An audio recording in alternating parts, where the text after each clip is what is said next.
আজকে হ্যান্ডলুম সূত্রর তৃতীয় দিন, আর একটা তাঁতি ভাইদের সঙ্গে আমাদের একটা আলোচনা হবে আজকে।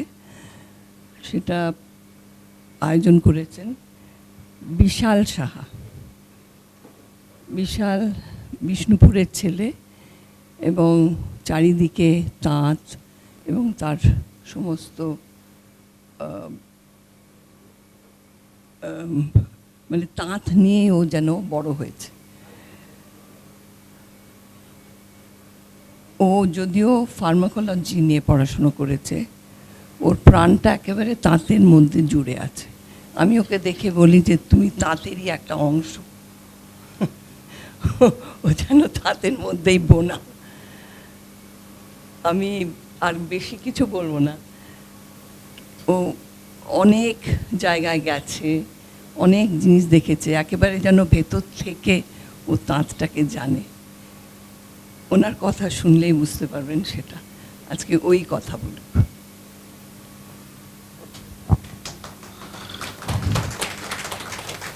ধন্যবাদ।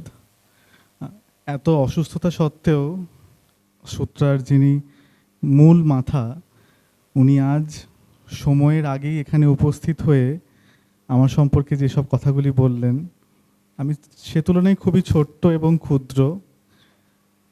বিষ্ণুপুরে জন্ম নিয়েছিলাম। ছোট থেকেই দেখতাম দুধ আনতে গিয়ে আমার গোয়ালা যে ছিল তার স্ত্রী থাইতে সুতো পাকাচ্ছে, থাই স্পান বলি আমরা। এবং আমার একটা খুব দুষ্টুমি ছিল, আমি সেখান থেকে একটা করে কোকুন নিয়ে বাড়িতে এসে রাখতাম। যথারীতি সেই কোকুনের ভেতরে রেশম কীট কখন প্রজাপতি হয়ে বেরিয়েছে, তো বাড়ি ফিরে দেখতাম কোকুনটা কাটা, ভেতরে আর কিচ্ছু নেই। তখন তো কান্নায় ফেটে পড়তাম যে নিয়ে এলাম একটা গোটা কোকুন খেলবো বলে, দেখি সেটা একটা শুধু খোলস হয়ে পড়ে আছে। সেখান থেকে যাত্রা শুরু। জানি না কি করে কখন সুতো, তুলো, তাঁত, তাঁতি, বয়নশিল্প এসব নিয়ে এত ভালোবাসা জন্মালো এবং বিভিন্ন জায়গায় ঘুরে তাঁতিদের সঙ্গে তাদের জীবনযাত্রা জীবিকার সঙ্গে নিজেকে জড়িয়ে এবং তাদের অসম্ভব ভালোবাসা। আমি যেখানে যখন যে তাঁতির কাছে গেছি, তারা আমাকে ঠিক নিজের বাড়ির ছেলের মতো করেই সাদরে অভ্যর্থনা জানিয়েছে। এবং সেই ভালোবাসা আজ এমন জায়গায় এসে পড়েছে যে ফার্মেসি নিয়ে পড়াশুনো করা সত্ত্বেও যেন মনে হলো যে তাঁত এবং তাঁতি ভাইদের নিয়ে যদি কিছু বলতে পারি, যদি সামান্যতম কিছু করতে পারি, তাহলে হয়তো আমার জীবনটা সার্থক হতে পারে। সেই প্রচেষ্টা থেকেই আজকে আমরা বাংলার বিভিন্ন বয়নশিল্পের বিভিন্ন ঘরানার থেকে গুণী মানি নানান মানুষজন, নানান তাঁতিদেরকে এখানে আমরা ডেকে পাঠিয়েছি। তাদের সকলকে আমার সশ্রদ্ধ প্রণাম যে তারা আমার অনুরোধ রেখেছেন। অনেক দূর দূরান্ত থেকে তারা আমার কথা শুনে চলে এসেছেন। এবং আমি এখানে অবশ্যই বলতে চাই, অমৃতা মাসি, উনি আমাকে ভালোবেসে বিশ্বাস করে আমার উপর আস্থা রেখে এত বড় দায়িত্ব দিয়েছেন এবং সেই দায়িত্ব আমি মাথা পেতে তো অবশ্যই নিয়েছি, কিন্তু কতটা কি পালন করে উঠতে পেরেছি বা পারবো আমি জানি না। তবে আমার আন্তরিক চেষ্টা সবসময়ই থাকবে। আজকের অনুষ্ঠানের মূল বক্তব্য আমি বাংলাতেই রাখতে চলেছি, কারণ আমাদের সঙ্গে যে তাঁতি ভাই আছেন তারা সবাই বাঙালি এবং তারা সবাই বাংলার তাঁত শিল্প নিয়ে কাজ করেন। কিন্তু আপনাদের মধ্যে কারোর যদি বোঝার অসুবিধা হয়ে থাকে, আপনারা আমাকে ইংরেজিতে প্রশ্ন করতে পারেন, আমি তাদের জন্য সেটি অনুবাদ করে আপনাদেরকে আবার অনুবাদ করে জানাতে পারি। এবং আমি আজকের এই বক্তব্যের যে মূল বিষয়বস্তু, বাংলার হস্তচালিত তাঁত শিল্পের অতীত, বর্তমান এবং ভবিষ্যৎ। আমরা প্রথমে শুরু করব একটি আলাপচারিতা দিয়ে। সেখানে আমরা একে একে এনারা কোথা থেকে এসেছেন এবং কোন কাজ করেন সেটা দিয়ে আমরা শুরু করব এবং আমাদের বক্তব্য রাখব। আশা করি আমরা অনেক মানুষকে এর মধ্যে জড়িত করতে পারবো এবং চেষ্টা করব যে মানুষ আরও সংবেদনশীলভাবে এই জিনিসটাকে দেখবেন। ধন্যবাদ।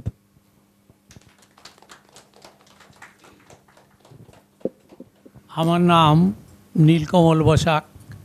আমি ধাত্রীগ্রাম বর্ধমান ডিস্ট্রিক্ট থেকে এসেছি, ধাত্রীগ্রামের। আমি একজন তাঁতশিল্পী।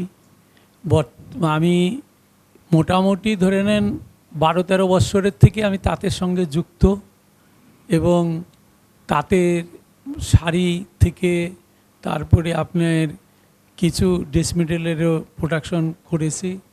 সেটা হচ্ছে আমার ঋতুদিকে স্মরণ করতে হচ্ছে, কারণ ঋতুদি আর ডক্টর রাকেশ ঠাকুর শ্রদ্ধেয় এবং ডক্টর বেণুগোপাল, ওনারা আমাকে অনেক হেল্প করেছেন আমার মানে তখনকার কাজের ব্যাপারে। এটা পরে করেছি, আগে বলছি। কিন্তু তাঁতের মধ্যে আমি প্রথম ধাত্রীগ্রামের রেশমের কাপড় বুনেছি, রেশম সিল্কের মুগার কাপড় বুনেছি এবং এই পলিস্টার ফার্স্ট আমি প্রথম বুনেছি। তে আস্তে আস্তে আস্তে আস্তে আমি লোকের বাড়ি ঘর করেছিলাম। আমার বাবা পূর্ববঙ্গীয় লোকে এখানে ছিল। আর তারপরে আস্তে আস্তে আস্তে আস্তে আপনাদের মানে ভগবানের কৃপায় আর কি আমি নিজের বাড়ি ঘর করেছি, করে সেখানে এখন কিছু কাজ করছি, তাঁত করছি, জামদানি, টাঙ্গাইল এইসবের প্রোডাকশন হচ্ছে।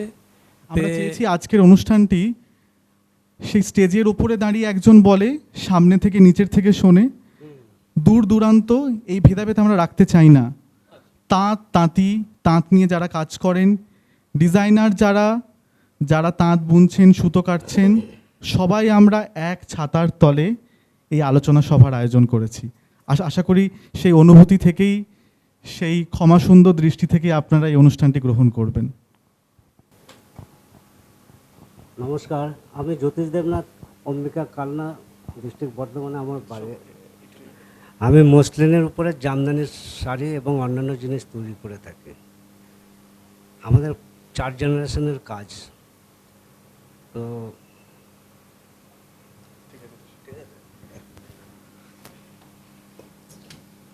নমস্কার, আমি শৈলকুমার কুণ্ডু, বেগমপুর হুগলি ডিস্ট্রিক্ট থেকে এসেছি। আপনারা বর্তমানে বেগমপুর শাড়ি সম্বন্ধে ওয়াকিবহাল। বেগমপুর হ্যান্ডলুম ক্লাস্টার, ওই কাজ টোটালি দেখাশোনা আমি করি। ধন্যবাদ অনেক। আমার নাম জয়ন্ত শীল, বেগমপুর হুগলি থেকে এসেছি। আমি একজন তাঁত শিল্পী, তার জন্য আমি কিছু এখানে বলবো তো বটেই। অবশ্যই, ধন্যবাদ। আমার নাম জলধর ভর, বেগমপুর হুগলি ডিস্ট্রিক্ট থেকে এসেছি। বেগমপুর হ্যান্ডলুম ক্লাস্টারে কাজ করি, কিছু বলবো।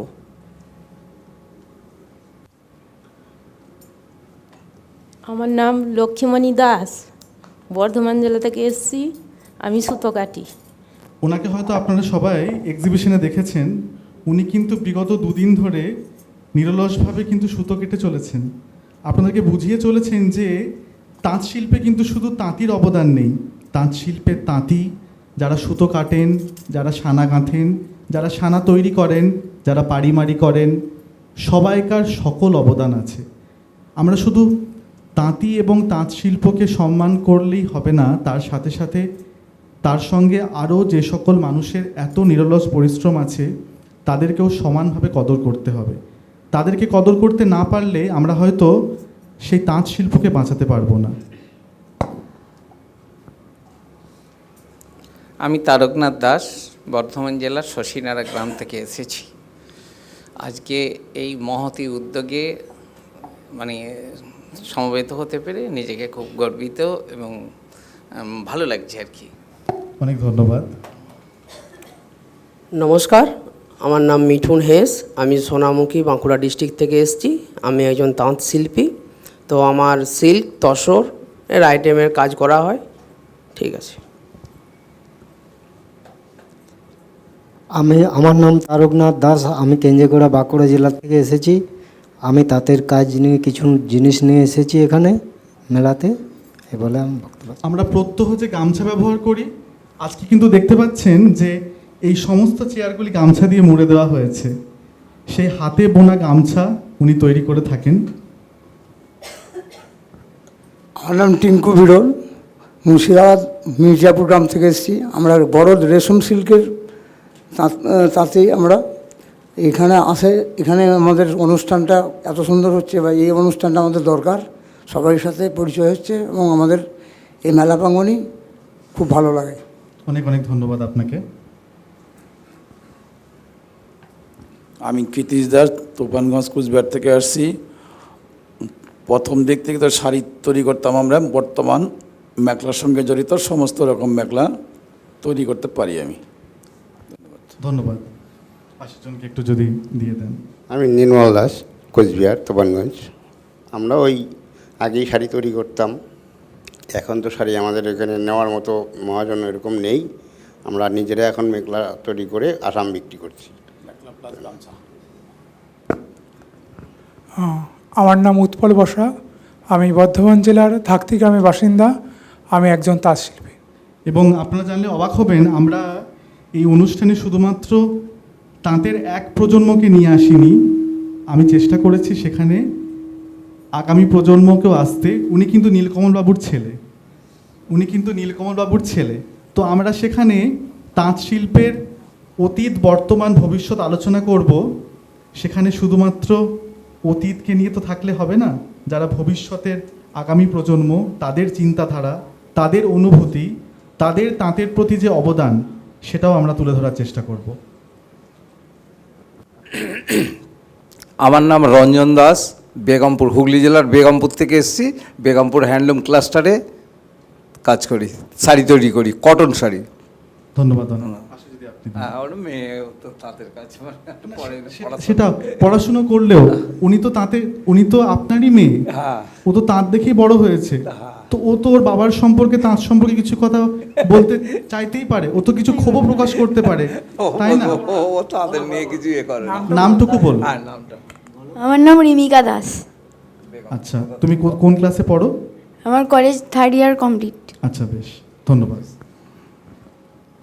এই পরিচয় পর্ব শেষে হয়তো একটু বেশি সময় লেগে যাচ্ছে, বুঝতেই পারছেন। এতজন তাঁতিকে এক ছাদের তলায় নিয়ে এসে আলোচনা সভা করতে গেলে একটু তো সময়কে মাফ করে দিতেই হবে। এবং সেই জায়গা থেকে আজকের আমরা অনুষ্ঠান শুরু করতে চলেছি।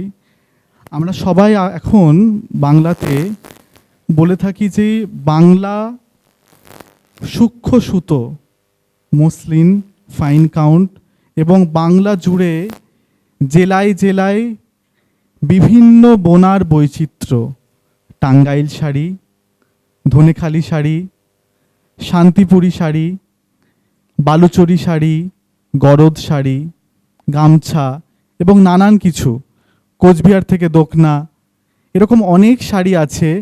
এই বাংলার যে ঐতিহ্য, বাংলার যে পরম্পরা এবং বাংলার যে এত বছরের তাঁতি এবং তাঁত শিল্পের ইতিহাস, সেই ইতিহাস আমরা এখন বহন করে নিয়ে যেতে গেলে অনেক বেশি সচেতনতার প্রয়োজন। সেই জায়গা থেকেই আমি ওনাদের সাথে, প্রত্যেকের সাথে কিছু কিছু প্রশ্ন উত্তরের মাধ্যমে আলোচনা করব। আপনাদের যদি কোনো প্রশ্ন থাকে আমাদের আলোচনা শেষে আপনারা আমাদের করতে পারেন, আমরা তার উত্তর দেওয়ার চেষ্টা করব। উনি জ্যোতিষবাবু, আমি ওনাকে এটাই প্রশ্ন করতে চাই যে আপনি আজ কত বছর হলো তাঁত শিল্পের সঙ্গে জড়িত? আমি তো অনেক দিন ধরে এর সঙ্গে জড়িত। আমার বাপ ঠাকুরদার থেকেই আমরা দেখে আসছি যে তারা কিভাবে পরিশ্রম করে কিভাবে ফসল ফলিয়েছে। তো আমার 7 বছর থেকে আমার এই অভিজ্ঞতা এটা কাজের। আপনারা বুঝতে পারছেন, একজন মানুষ যিনি সূক্ষ্ম সুতোর কাজ করেন, তিনি 7 বছর থেকে তাঁতে হাতে খড়ি নিয়েছেন কাজ করার জন্য। আজ ওনার বয়স 67। আজ ওনার বয়স 67 বছর। 60 বছর ধরে উনি তাঁত শিল্পের সঙ্গে জড়িত। তো আপনার কি মনে হয়ে থাকে যে আপনি আপনার বাবাকে তাঁত বুনতে দেখেছেন? হ্যাঁ, আমি আমার বাবাকে দেখেছি, আমার ঠাকুরদার কথা কিছু কিছু মনে আছে। তবে বাবা আমার ঠাকুরদা যে জিনিস বুনতো, তারপর বাবাকে দেখেছি একটু উন্নত মানের কিছু করতে, আবার বাবার থেকে আমি আরেকটু উন্নত মানের করেছি, আবার আমার ছেলে আরেকটু উন্নত মানের কিছু করেছে। এই যে আমরা যে এই যে পরিবর্তনটা কাজের সঙ্গে সঙ্গে সময়ের সঙ্গে সঙ্গে যে পরিবর্তনটা আনতে পেরেছি। তো আজকে দেখুন অনেকে বলে যে হ্যান্ডলুম শেষ হয়ে গেছে, অনেকেই বলে, বা জিজ্ঞেস করলে বলে যে কি বাজার কীরকম, বলছে খুব খারাপ। কিন্তু না, আমরা যদি একটু মাথা ঘামাই, মাথা যদি একটু সময় দিই তাঁতের পিছনে, আজকে আমাদের বেঙ্গল যে তাঁত শিল্পী, আমার যে জাত ভাইরা আছে, মানে জাত ভাইরা বলতে আমার তাঁত শিল্প ভাইদেরকে বোঝাচ্ছে, কারণ আমরা মাটির গন্ধে আমরা মানুষ। আমাদের তাঁত শিল্পীদের কথা বলছি, হয়তো আপনি কিছু যদি ভুল ভ্রান্তি বলে থাকি আপনারা আমাকে বলবেন, কারণ ইতিহাস তো শেষ হওয়ার নয়, কারণ এটা আমরা মুঘল আমল থেকে দেখে আসছি যে আমাদের উপরে কত কত রকমের কিছু গেছে। তার মধ্যে একটা কথা বলি, এবং ব্রিটিশরা সেই সময় ম্যানচেস্টারের মিলের কাপড় এনে আমাদের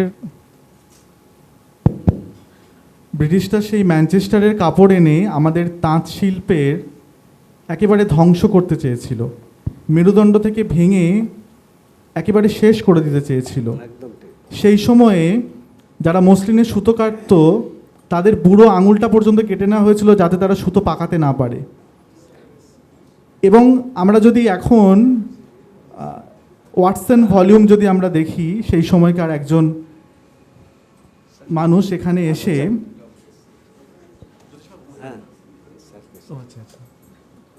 আমাদের সঙ্গে উপস্থিত হয়েছেন সম্মানীয় ব্যক্তি, আমরা আমাদের কথাবার্তার মধ্যে ওনাকে আহ্বান জানিয়ে নিচ্ছি। উনি যদি, স্যার আপনি যদি আপনার পরিচয় দিয়ে আমাদেরকে একটু। আমার নাম লক্ষণচন্দ্র বসাক, আমি deputy director weaver service centre Kolkata. ওনার জন্য একটা জোরে করতালি চাই।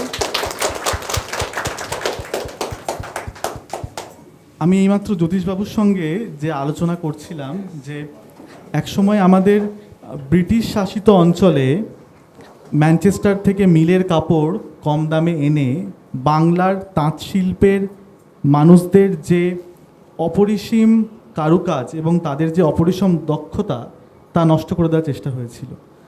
এবং আজ হ্যান্ডলুমের যে সংকটাবস্থা, আচ্ছা আমি একটু সবাইকে অনুরোধ করব, আপনারা যদি আপনাদের মোবাইল ফোনগুলিকে একটু সাইলেন্ট মোড করে রাখেন কিছু সময়ের জন্য যদি করে রাখেন খুবই উপকৃত হব।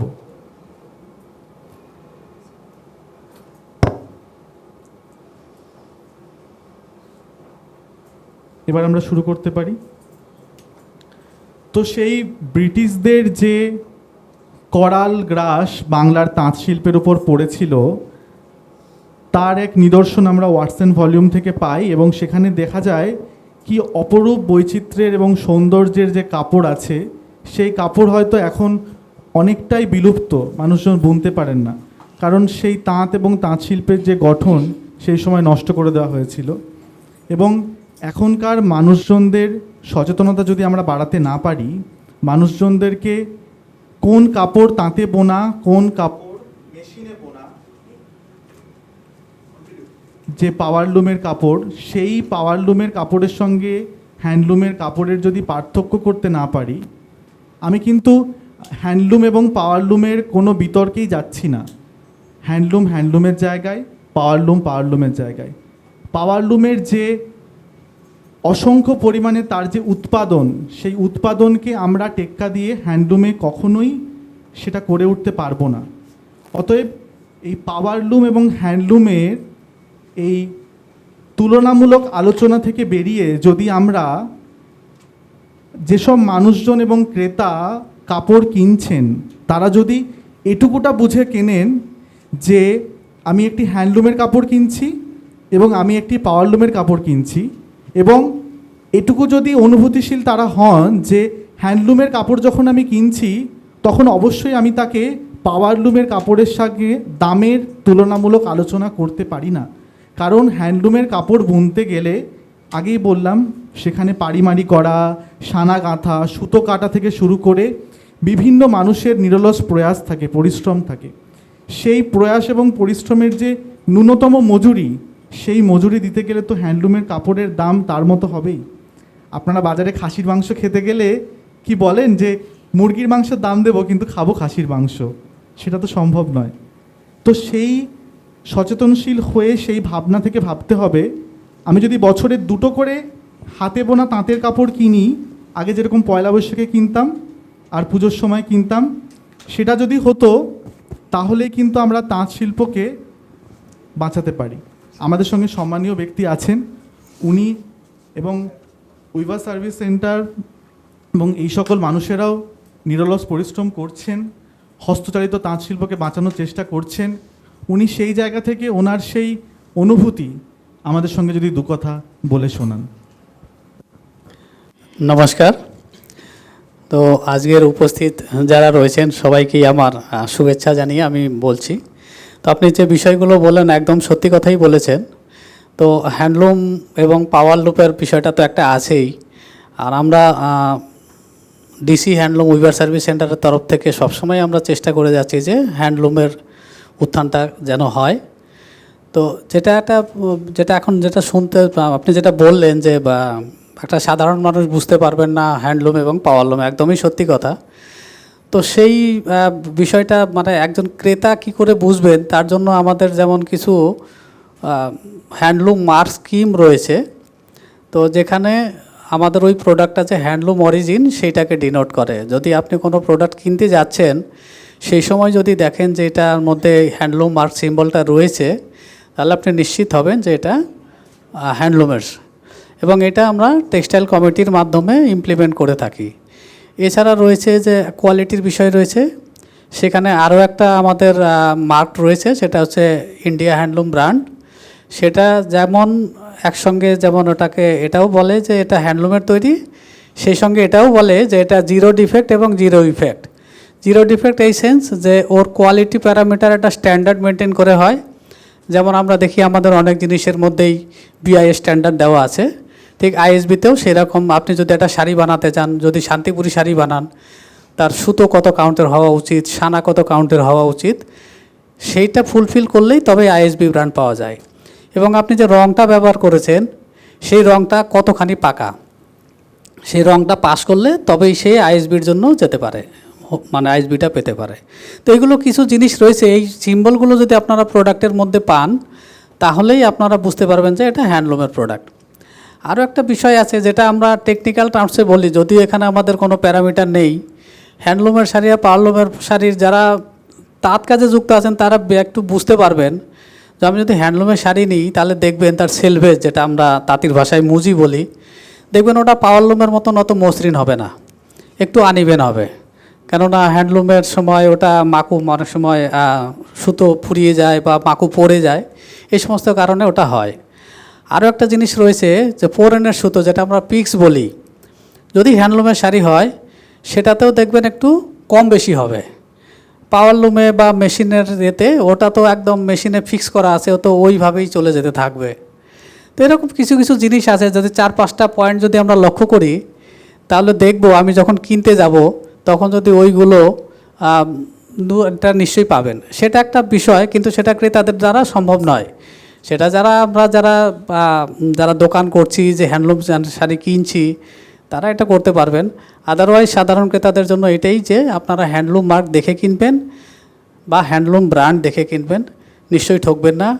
যদি এখানে কেউ ভায়োলেশন করে থাকেন তার জন্য তার পেনাল প্রভিশন রয়েছে, সেটা আমরা ফলো করা হয়, ইমপ্লিমেন্ট করা হয়। আমি এটাই বলতে পারি। ধন্যবাদ। অনেক ধন্যবাদ।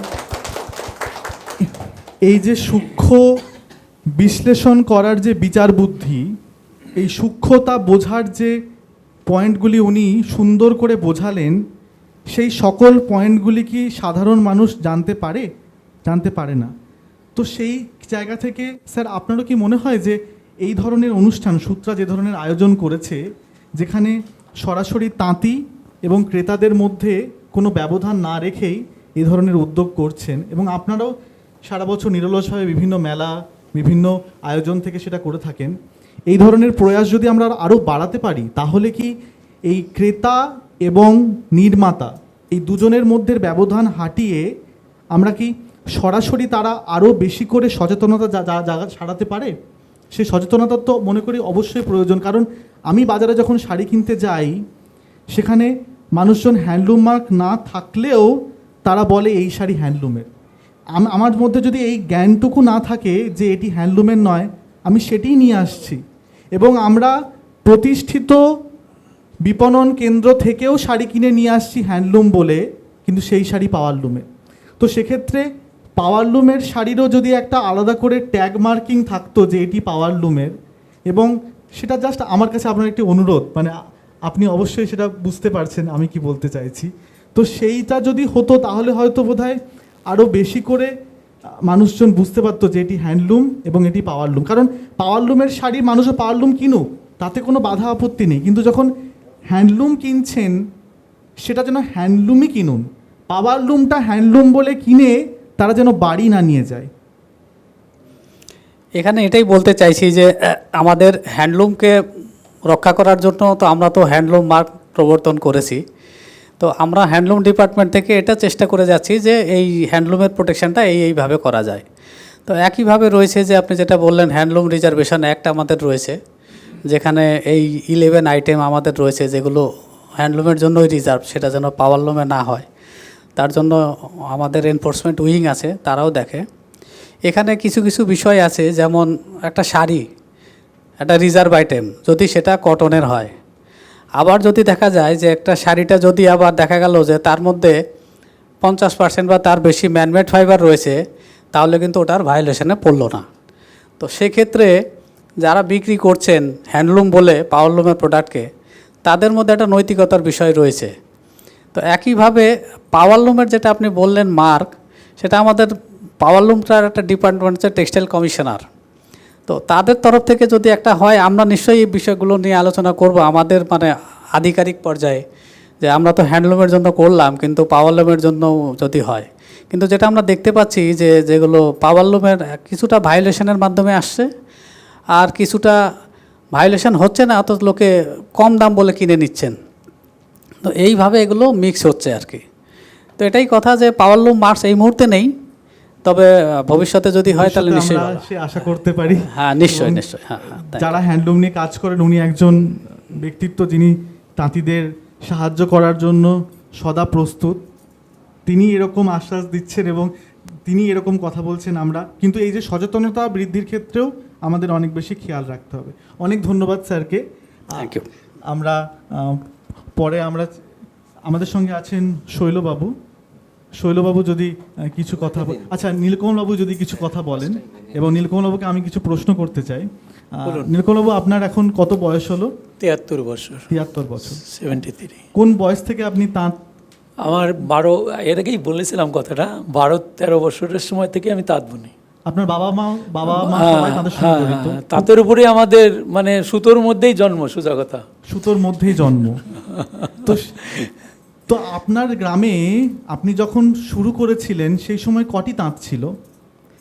তখন তো আমার তো ওই আইডিয়াটা তখন ছিল না যে 12-13 বছরে আমার আর কতটা তাঁত ছিল। বুঝতে শুরু করেছেন? বুঝতে শুরু করেছিলাম তখন ধরে নেন ভালোই, প্রত্যেকটা মানে আমাদের যে গ্রামটা পুরোটা গ্রামই তাঁতের সঙ্গে যুক্ত।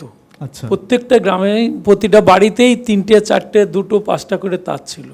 তাতে মোটামুটি ধরে নেন 6-7 হাজার তাঁত হবে পুরো গ্রামটার মধ্যে। আচ্ছা। তো মানে আমাদের পুরো এরিয়াটার মধ্যে আর কি। এখন তাহলে কত রকম কটা তাঁত? এখন অনেকটা কম হয়ে গেছে, ধরে নেন এখন রানিং আছে ধরে নেন 1000 খানেক।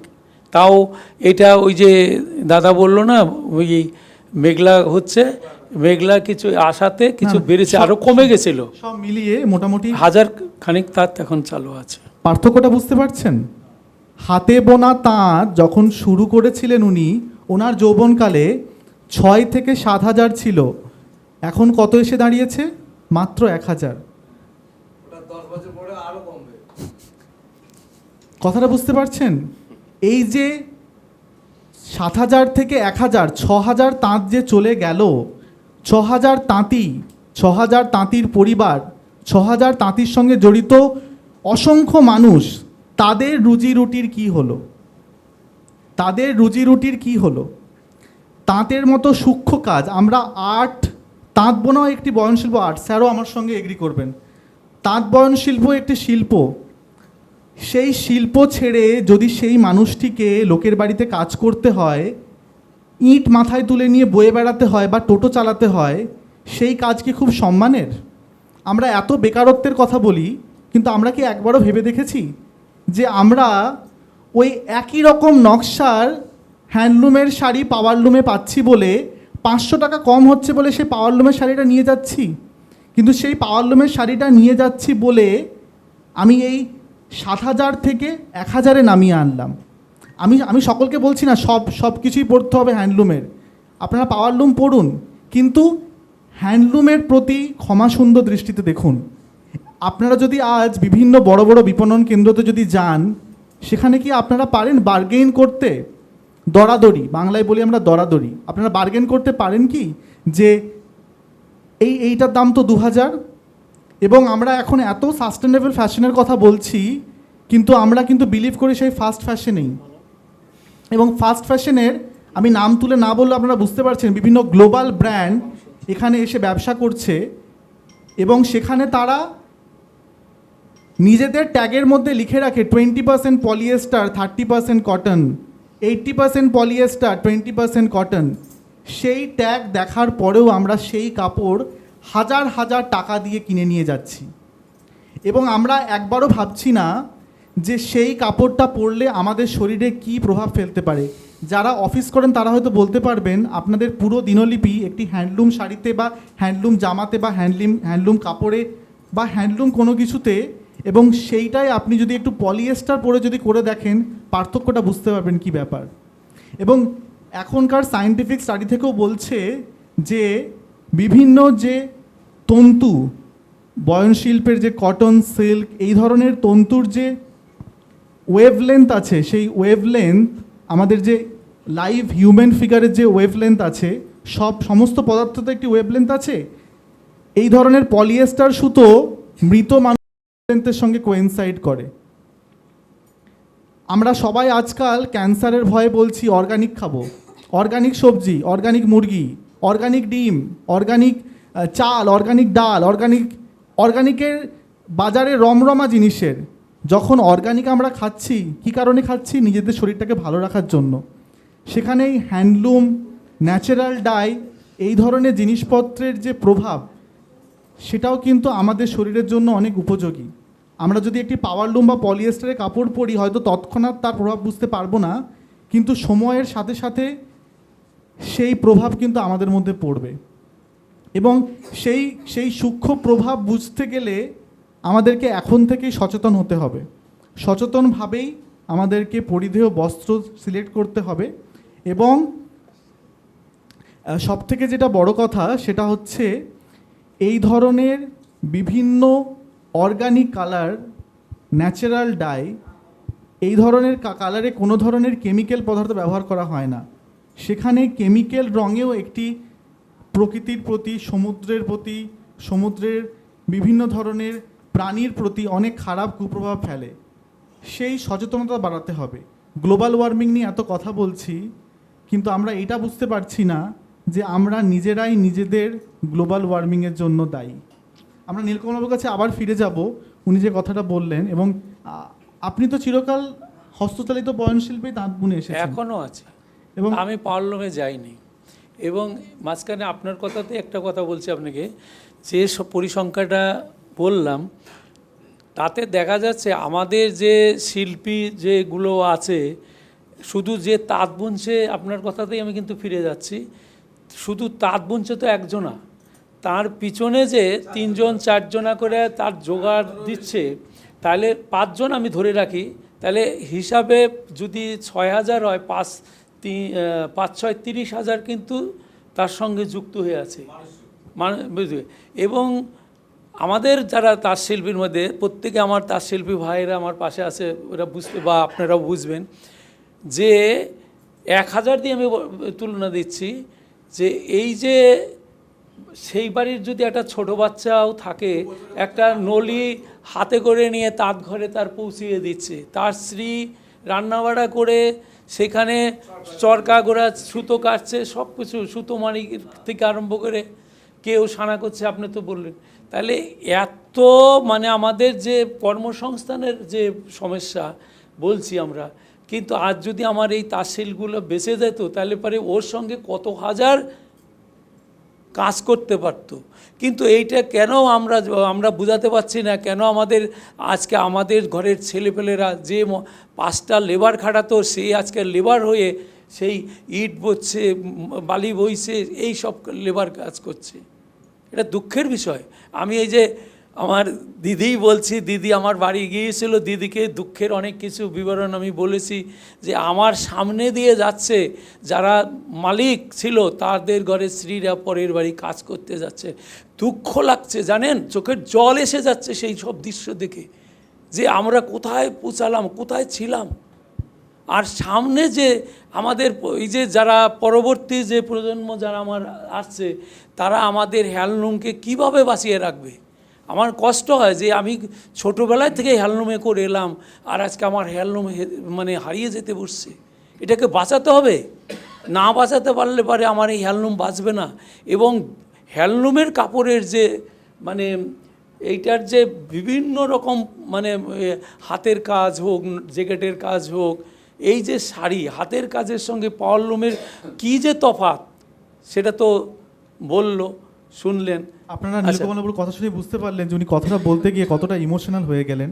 এবং এটা শুধু একজন, আমরা সবাই থেকে অল্প করে করে কিছু শুনবো। অনুভূতিটা কিন্তু কোথাও একটা কেন্দ্রবিন্দুতেই মিলিত হচ্ছে, অনুভূতিগুলো সবার কিন্তু একটা কেন্দ্রবিন্দুতেই মিলিত হচ্ছে, এবং সেই জায়গাটা কিন্তু একই রকম। কদিন আগে আমরা সবাই কোভিড নিয়ে পাগল হয়ে গেলাম না? কোভিড নিয়ে পাগল হয়ে গেলাম, কদিন বাদে তো হতেও পারে যে কোনো একটি বিপর্যয়ে আমাদের 10 দিন ইলেকট্রিক সাপ্লাই নেই। পাওয়ারলুমের কলগুলো কি চলবে? একটু ভেবে বলুন তো। কোভিডে তো আমরা সবাই গৃহবন্দী, আমরা এক জায়গা থেকে আরেক জায়গায় যাতায়াতই করতে পারছি না। কিন্তু আমি যদি জিজ্ঞেস করে থাকি এখানে যতজন তাঁতি মানুষ বসে আছেন, এনাদের যদি বলি যে আপনারা কি তাঁত বুনেছেন, এনারা কিন্তু কোভিড জুড়ে বিক্রি কম হলেও তাঁত বুনতে তাদের কিন্তু কোনো অসুবিধা হয়নি। কি বলেন আপনারা? তাঁত বুনতে কি কোনো অসুবিধা হয়েছে? এটাকেই তো বলি আমরা সাস্টেনেবিলিটি, এটাকেই তো বলি আমরা সাস্টেনেবিলিটি। যেখানে বিদ্যুৎ নেই, যেখানে মানুষের সঙ্গে যোগাযোগ নেই, যেখানে গৃহবন্দী, সেখানেও আমরা রুজি রুটির ব্যবস্থা করতে পারছি। সেই রুজি রুটির ব্যবস্থা যদি করতে পারি, তাহলে অবশ্যই যন্ত্রশাল চালিত পাওয়ারলুমের শিল্পে যত বেশি কাপড় দিক না কেন, হস্তচালিত তাঁত শিল্পের অবদান নিশ্চয়ই আপনারা সকলে বুঝতে পারছেন। এবং আমি এখানে সবসময় আমাকে বলেন যে, আমাকে অমৃতা মাসি উনি বলেছেন যে তাঁত শিল্প যখন এক জায়গাতে তৈরি হয়, সেখানকার যত স্থানীয় মানুষজন, সুতো কাটার মানুষ, সুতো কাটা, সুতো নলি করা, সানা গাঁথা এবং সুতো রং করা, এবং এইসব জিনিস করতে গেলে যে ধরনের ক্ষুদ্রাতি ক্ষুদ্র উপকরণের প্রয়োজনীয়তা পড়ে থাকে, সেই সমস্ত ক্ষুদ্রাতি ক্ষুদ্র উপকরণ আশেপাশের জায়গা থেকেই হয়, হয়তো পাশের বাড়ির কেউ এসে মারি করছে। তো সেখানে carbon footprint zero, carbon footprint zero. কালকে যদি একটা ফ্লাইটের টিকিট বুক করতে যান, ভিস্তারা বা ইন্ডিগো বা যে কোনো কিছু, পাশে লেখা থাকে যে আপনি কতটা কার্বন এমিশনের জন্য দায়ী। এত কার্বন এমিশন নিয়ে আমরা কথা বলি, কিন্তু পাওয়ারলুমের বিস্তৃতির ব্যাপারে আমরা সেখানে কিন্তু কোনো ভাবছি না। আমরা নীলকমলবাবুর থেকে শৈলবাবুকে কিছু বলার জন্য অনুরোধ করব।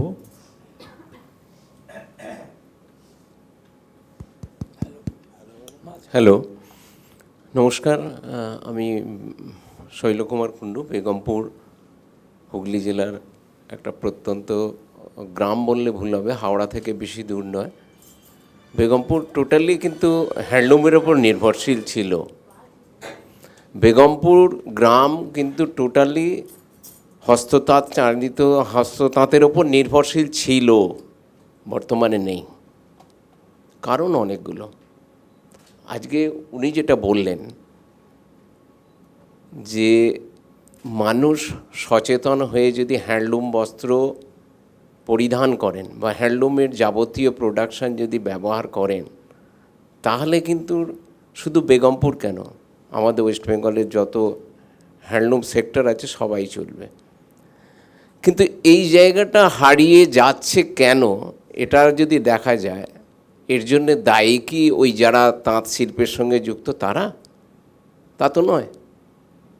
সমস্ত যারা এই বাজারটাকে, টোটাল এরিয়া, টোটাল মানুষগুলোকে কন্ট্রোল করে, আমি যদি বলি কর্পোরেট সংস্থা, তাদেরকে অনুকরণ করে আধুনিক যুগের ছেলে মেয়েরা চলে। তারা যেমনভাবে শেখায়, যেমনভাবে বিজ্ঞাপন দেয়, সেইভাবে মানুষ সেইটাকে গ্রহণ করে। তো তাদেরও তো একটা ভূমিকা আছে যে আমি যে বিজ্ঞাপনটা দেবো সেটা হ্যান্ডলুম প্রোডাক্টের, সেটা তো হয় না।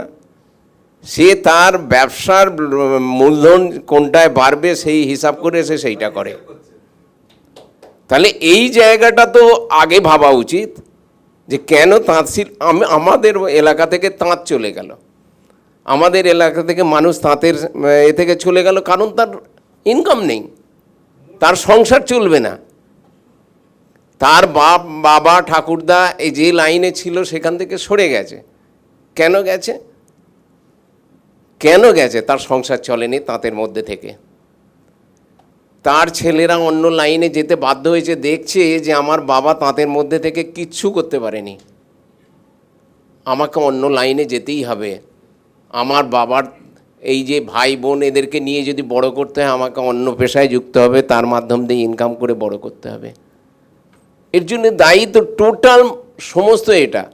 তো ভূমিকাটা সেই জায়গা থেকে তৈরি হলে আমার মনে হয় হ্যান্ডলুম আবার ফিরে আসবে। মূল কথা হলো তাঁতি বাঁচলে তাঁত বাঁচবে।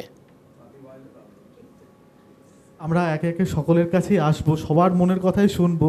বুঝতে পারছি এখানে খুব হার্ট টু হার্ট কথা হচ্ছে, হয়তো কিছু অরুচিকর কথাবার্তা আপনাদের লাগতে পারে, কিন্তু মানুষের যখন ইমোশনস থেকে মানুষ যখন কথা বলে, সেই আবেগ দিয়ে কথা বলে, তখন সেখানে হয়তো কিছু ভুলভ্রান্তি হতেই পারে।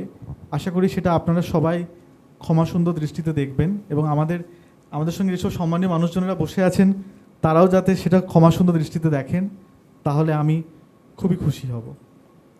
আমি এই কথাটা বলতে বলতে আপনার একটা মনে হলো, আপনারা এই যে আজকের যে মহতী অনুষ্ঠান আয়োজন করেছেন, এটা আমি বলতে ভুলে গেছিলাম।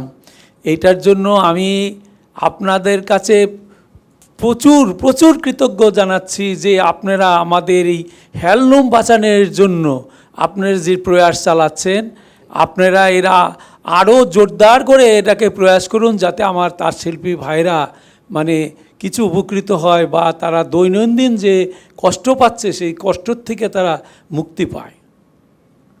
অনেক ধন্যবাদ নীলকমল বাবুকে।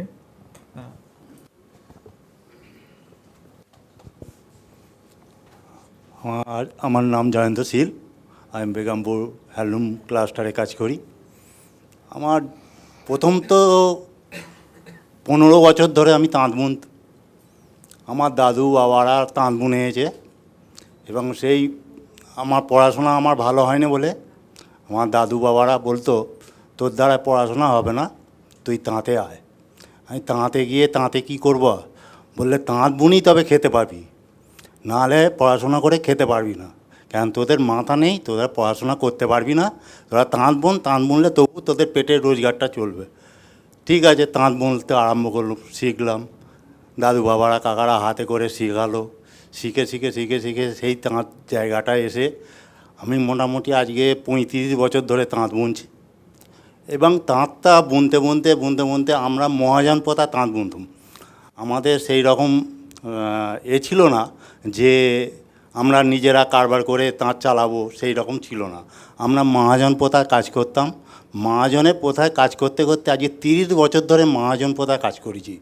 30 বছর ধরে মহাজন পোতায় যখন কাজ করতে করতে যখন দেখছি আমরা একটা শাড়ি বুনবো, একটা শাড়ি বুনে বড্ড জোর ওই 150 টাকার মজুরি পাই। 150 টাকা মজুরি, যখন 30 বছর আগেকার কথা বলছি, 150 থেকে 150 টাকার মধ্যে 30 বছর আগেকার মজুরি ছিল। সেইটা মোটামুটি সেই এখন দাঁড়িয়েছে ওই মহাজনপদায়, আজ 20 বছর পর দাঁড়িয়েছে ওটা বড্ড জোর 200 থেকে 250 টাকা।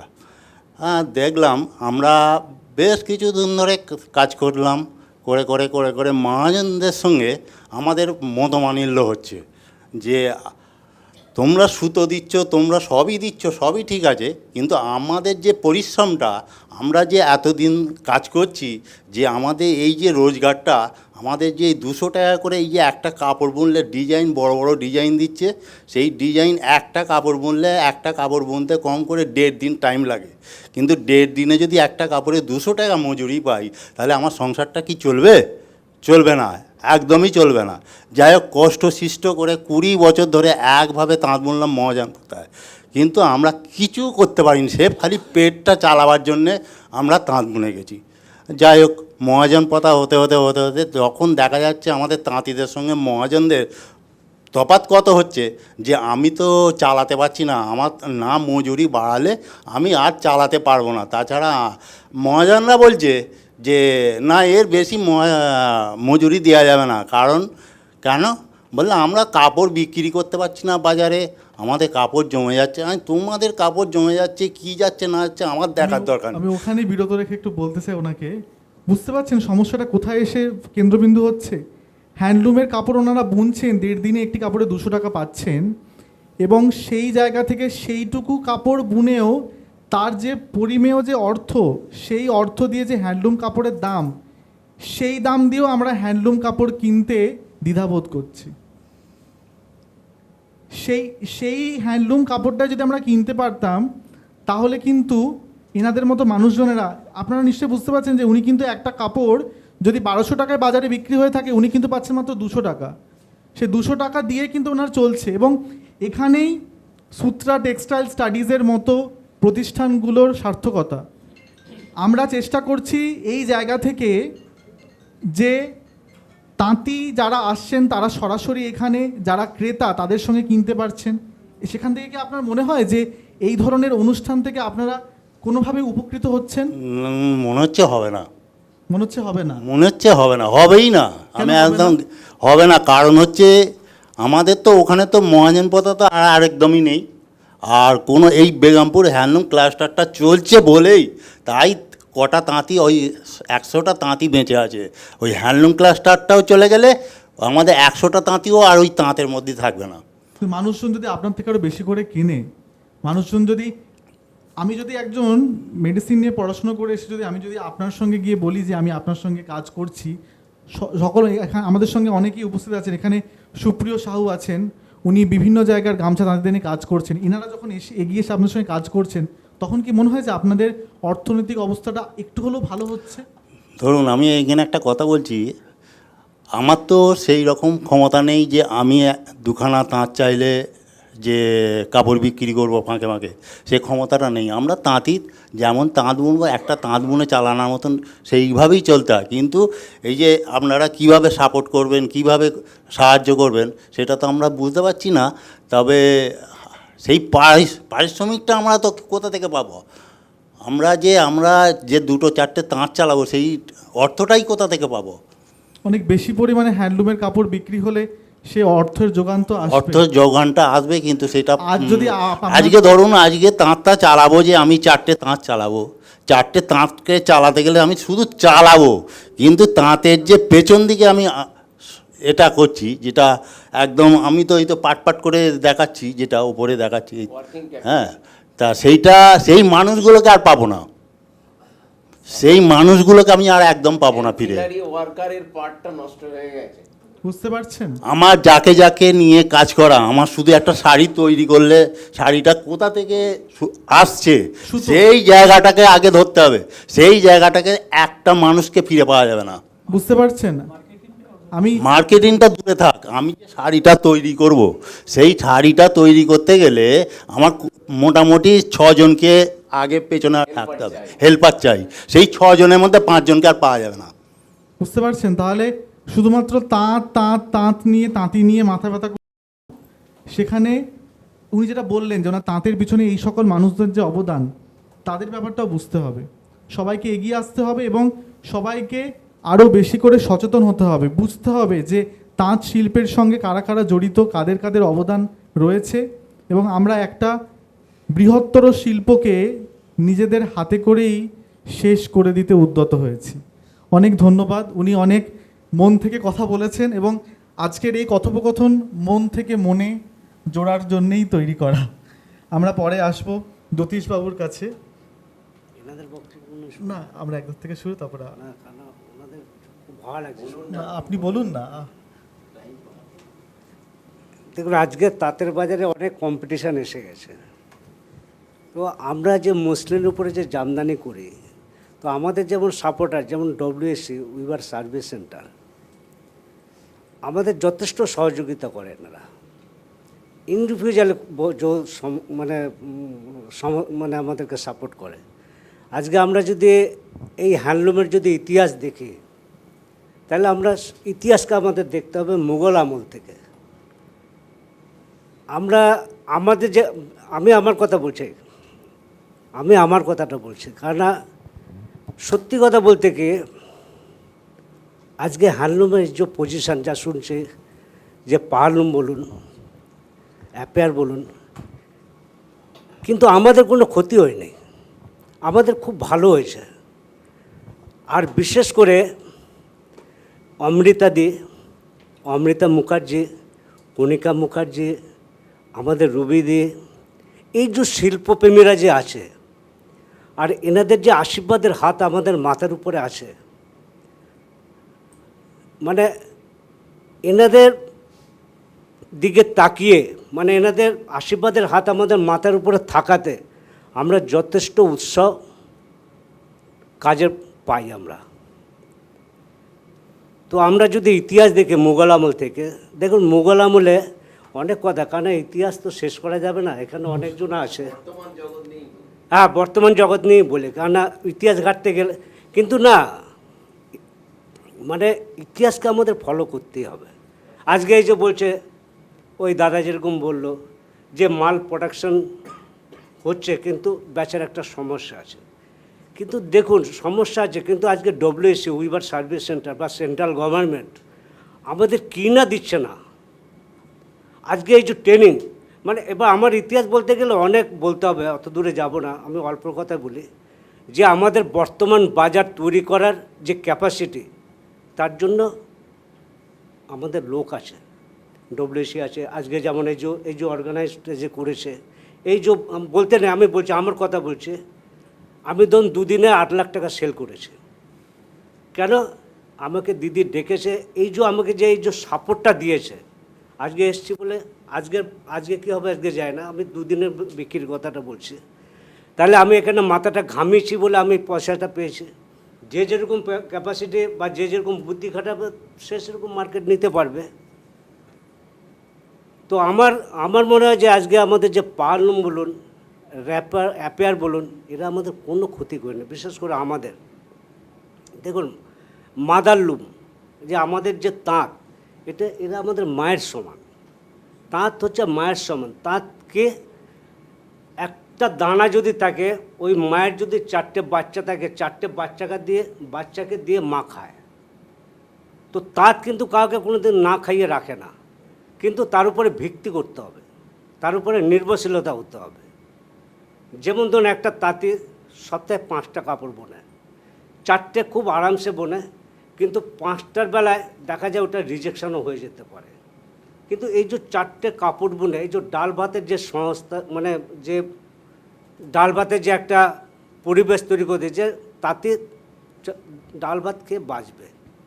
কিন্তু 5টা কাপড়ের সময় দেখা যাচ্ছে কোনো সময় সেটা রিজেকশন হয়ে যাচ্ছে, যখন ভালো হচ্ছে তখন সেটা বেচে সে মাছ খাচ্ছে বা অন্যান্য পরিষেবাগুলো পাচ্ছে, তাই তো?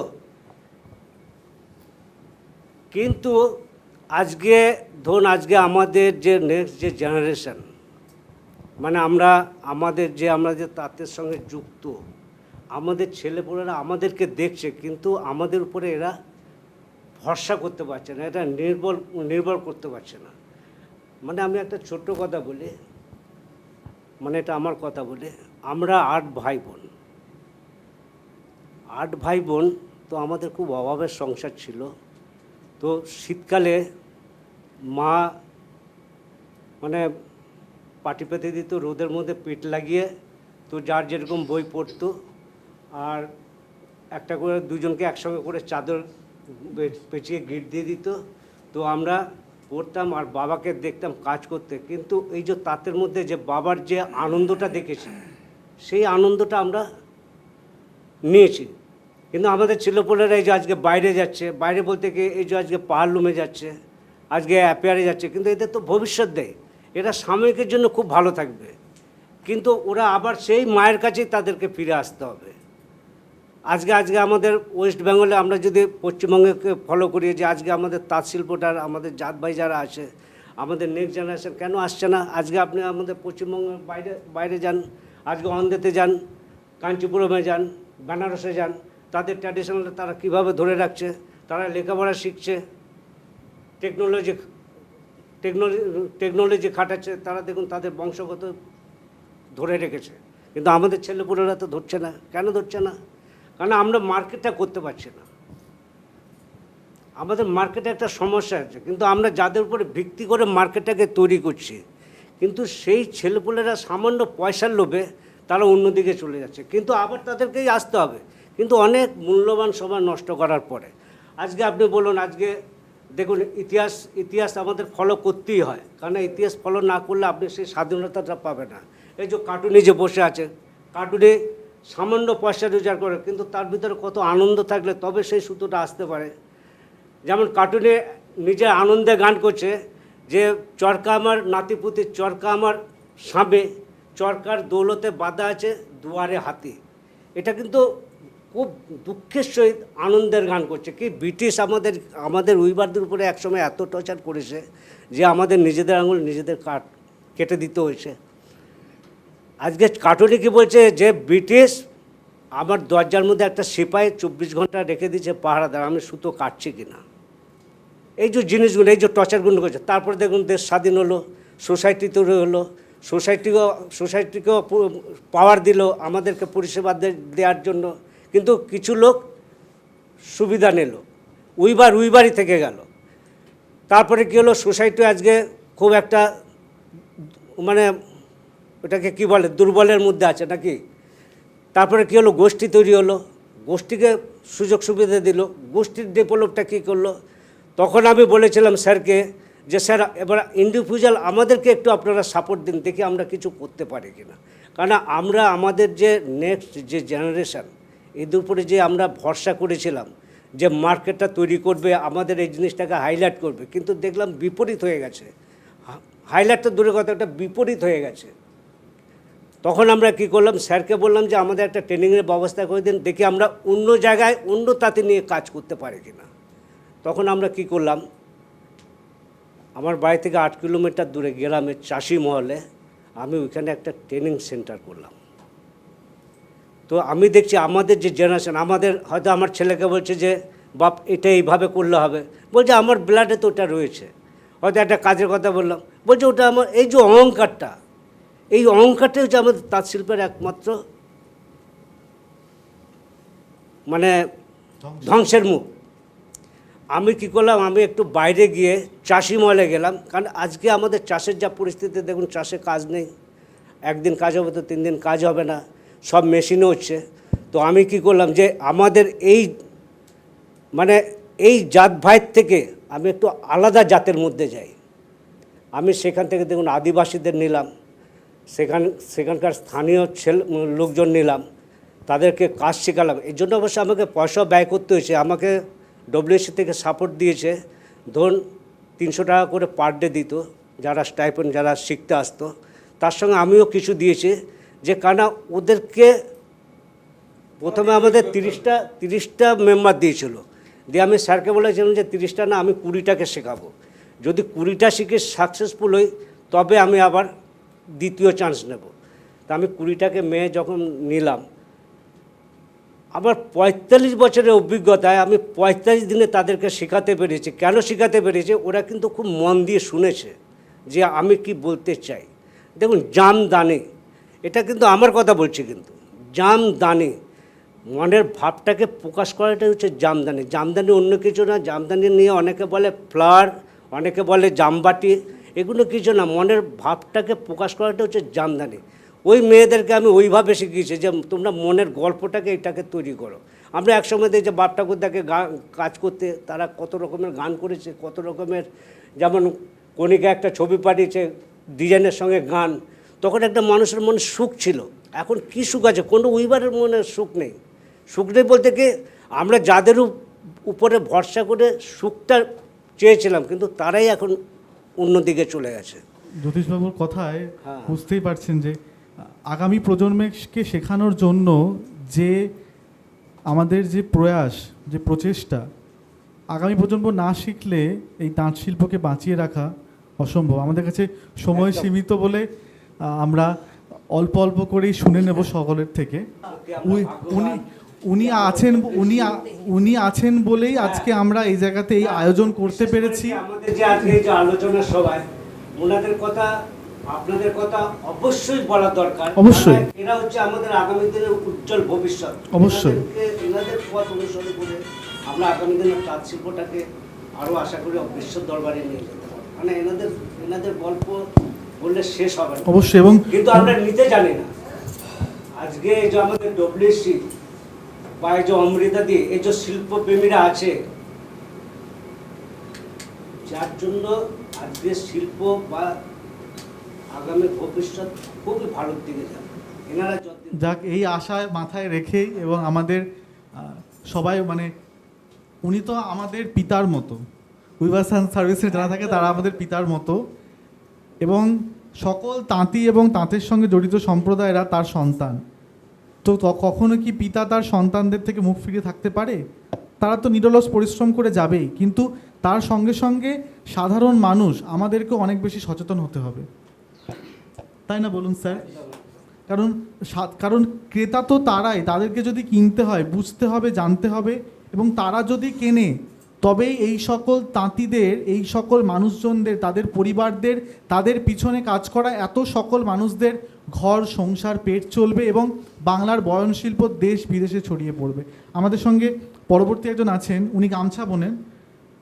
হ্যাঁ, আমি কেঞ্জাকুড়া থেকে এসেছি, গামছা বুনি।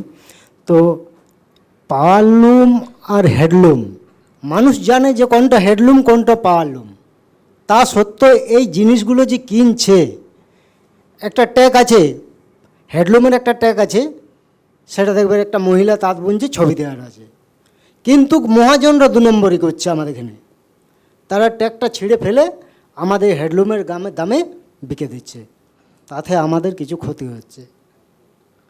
তো এই জিনিসগুলো কিছু জানতে হবে, এখন না জানলে আমরা কিন্তু ডিএমের এখানে ডেপুটেশনও দিয়েছিলাম যে এই পাওয়ারলুমটাকে বন্ধ করুন।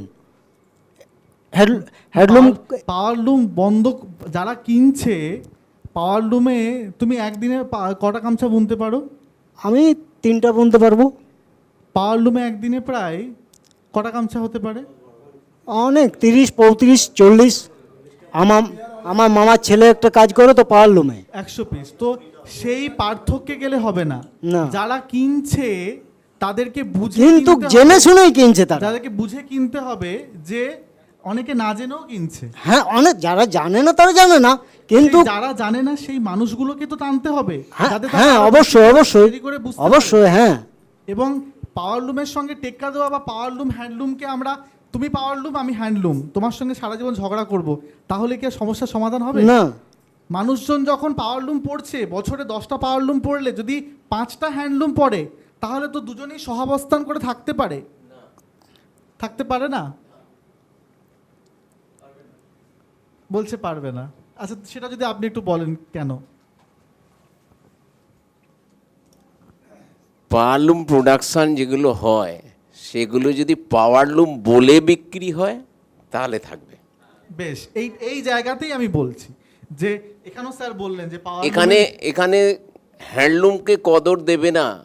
আমার থেকে যে জিনিসটা প্রোডাকশানটা নিচ্ছে হ্যান্ডলুমের, আর পাওয়ারলুমে পাশে সে যদি পাওয়ারলুম বলেও বিক্রি করে, যে কিনছে তার ক্রয় ক্ষমতাটা কতটা আছে সেটাও নির্ভর করে। অবশ্যই।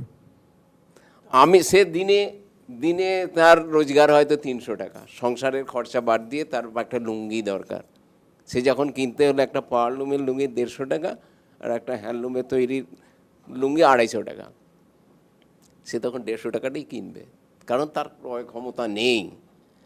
তো এই আমার হ্যান্ডলুমটাকে আমি দাম বেশিতে বিক্রি করব, আমার তাঁত শিল্পীগণ আর্নটা তার বাড়বে, কারণ বাজারের সঙ্গে পাল্লা দিতে হবে, কিন্তু যে কিনছে তার ক্রয় ক্ষমতাটাও তো দেখতে হবে। অবশ্যই সে জায়গাটাও তো আমাদের সারা বিশ্বের মানুষের যারা পৃথিবীটাকে চালাচ্ছে তাদের তো ভাবা উচিত। অবশ্যই, কিন্তু কিন্তু রিলেশন সবাইয়ের সঙ্গে সবাই জড়িয়ে, কেউ বলতে পারবে না যে এর সঙ্গে জড়িয়ে নেই। এই জায়গাটা বাজারে কানা বেগুনও বিক্রি হচ্ছে, আবার ভালো বেগুনও বিক্রি হচ্ছে। বাড়িতে যখন অতিথি আসে তখন কি আমরা কানা বেগুন রান্না করে খাই? না, অতিথি একদিন এলো কিন্তু 2 দিন আসবে না, সেই বেশিরভাগ দিন যেটা সেইটাকে হিসাব করে চলতে হবে। একদিন অতিথি কিনলাম, আমি 100 টাকা দিয়ে বেগুন কিনলাম, আর বাকি বছরের 365 দিনের জায়গায় 300 দিনে যদি আমি কানা বেগুন কিনি, কারণ কোনটা বিক্রি বেশি হলো? অবশ্যই, কিন্তু আপনি যেটা বললেন যে পাশাপাশি যদি পাওয়ারলুম বলে বিক্রি করা হয়, এবং হ্যান্ডলুম, মানুষের ক্রয় ক্ষমতা বিভিন্ন হতেই পারে, এবং সাধারণ মানুষ যাদের ক্রয় ক্ষমতা আছে, যারা না বুঝে কিনছে, সেই সকল মানুষজন তো আরও বেশি করে সচেতন হতেই পারে। না হওয়ার কিছু নেই, কিন্তু এই সচেতনতা কজন মানুষ ফলো করে? মানে আমি যেমন বলছি, আমি বাজার থেকে আলু কিনলাম, চন্দ্রমুখী আলুর দাম বেশি একটু হয় আমাদের মার্কেটে, এখানে শহরে বলে জ্যোতি আলু বেশি বিক্রি হয়, কিন্তু এই চন্দ্রমুখীর আলুর দাম বেশি। সেই চন্দ্রমুখী যে ব্যবসা করছে, যে যার কাছ থেকে কিনছে, সেই যদি মানে জ্যোতি আলুটাকে আমাকে চন্দ্রমুখী বলে দেয়, সেটা তো আমি নিয়ে চলে আসবো দাম বেশি দিয়ে। একদমই, কারণ আমার চন্দ্রমুখী আর জ্যোতি আলুর সম্বন্ধে নেই বলে।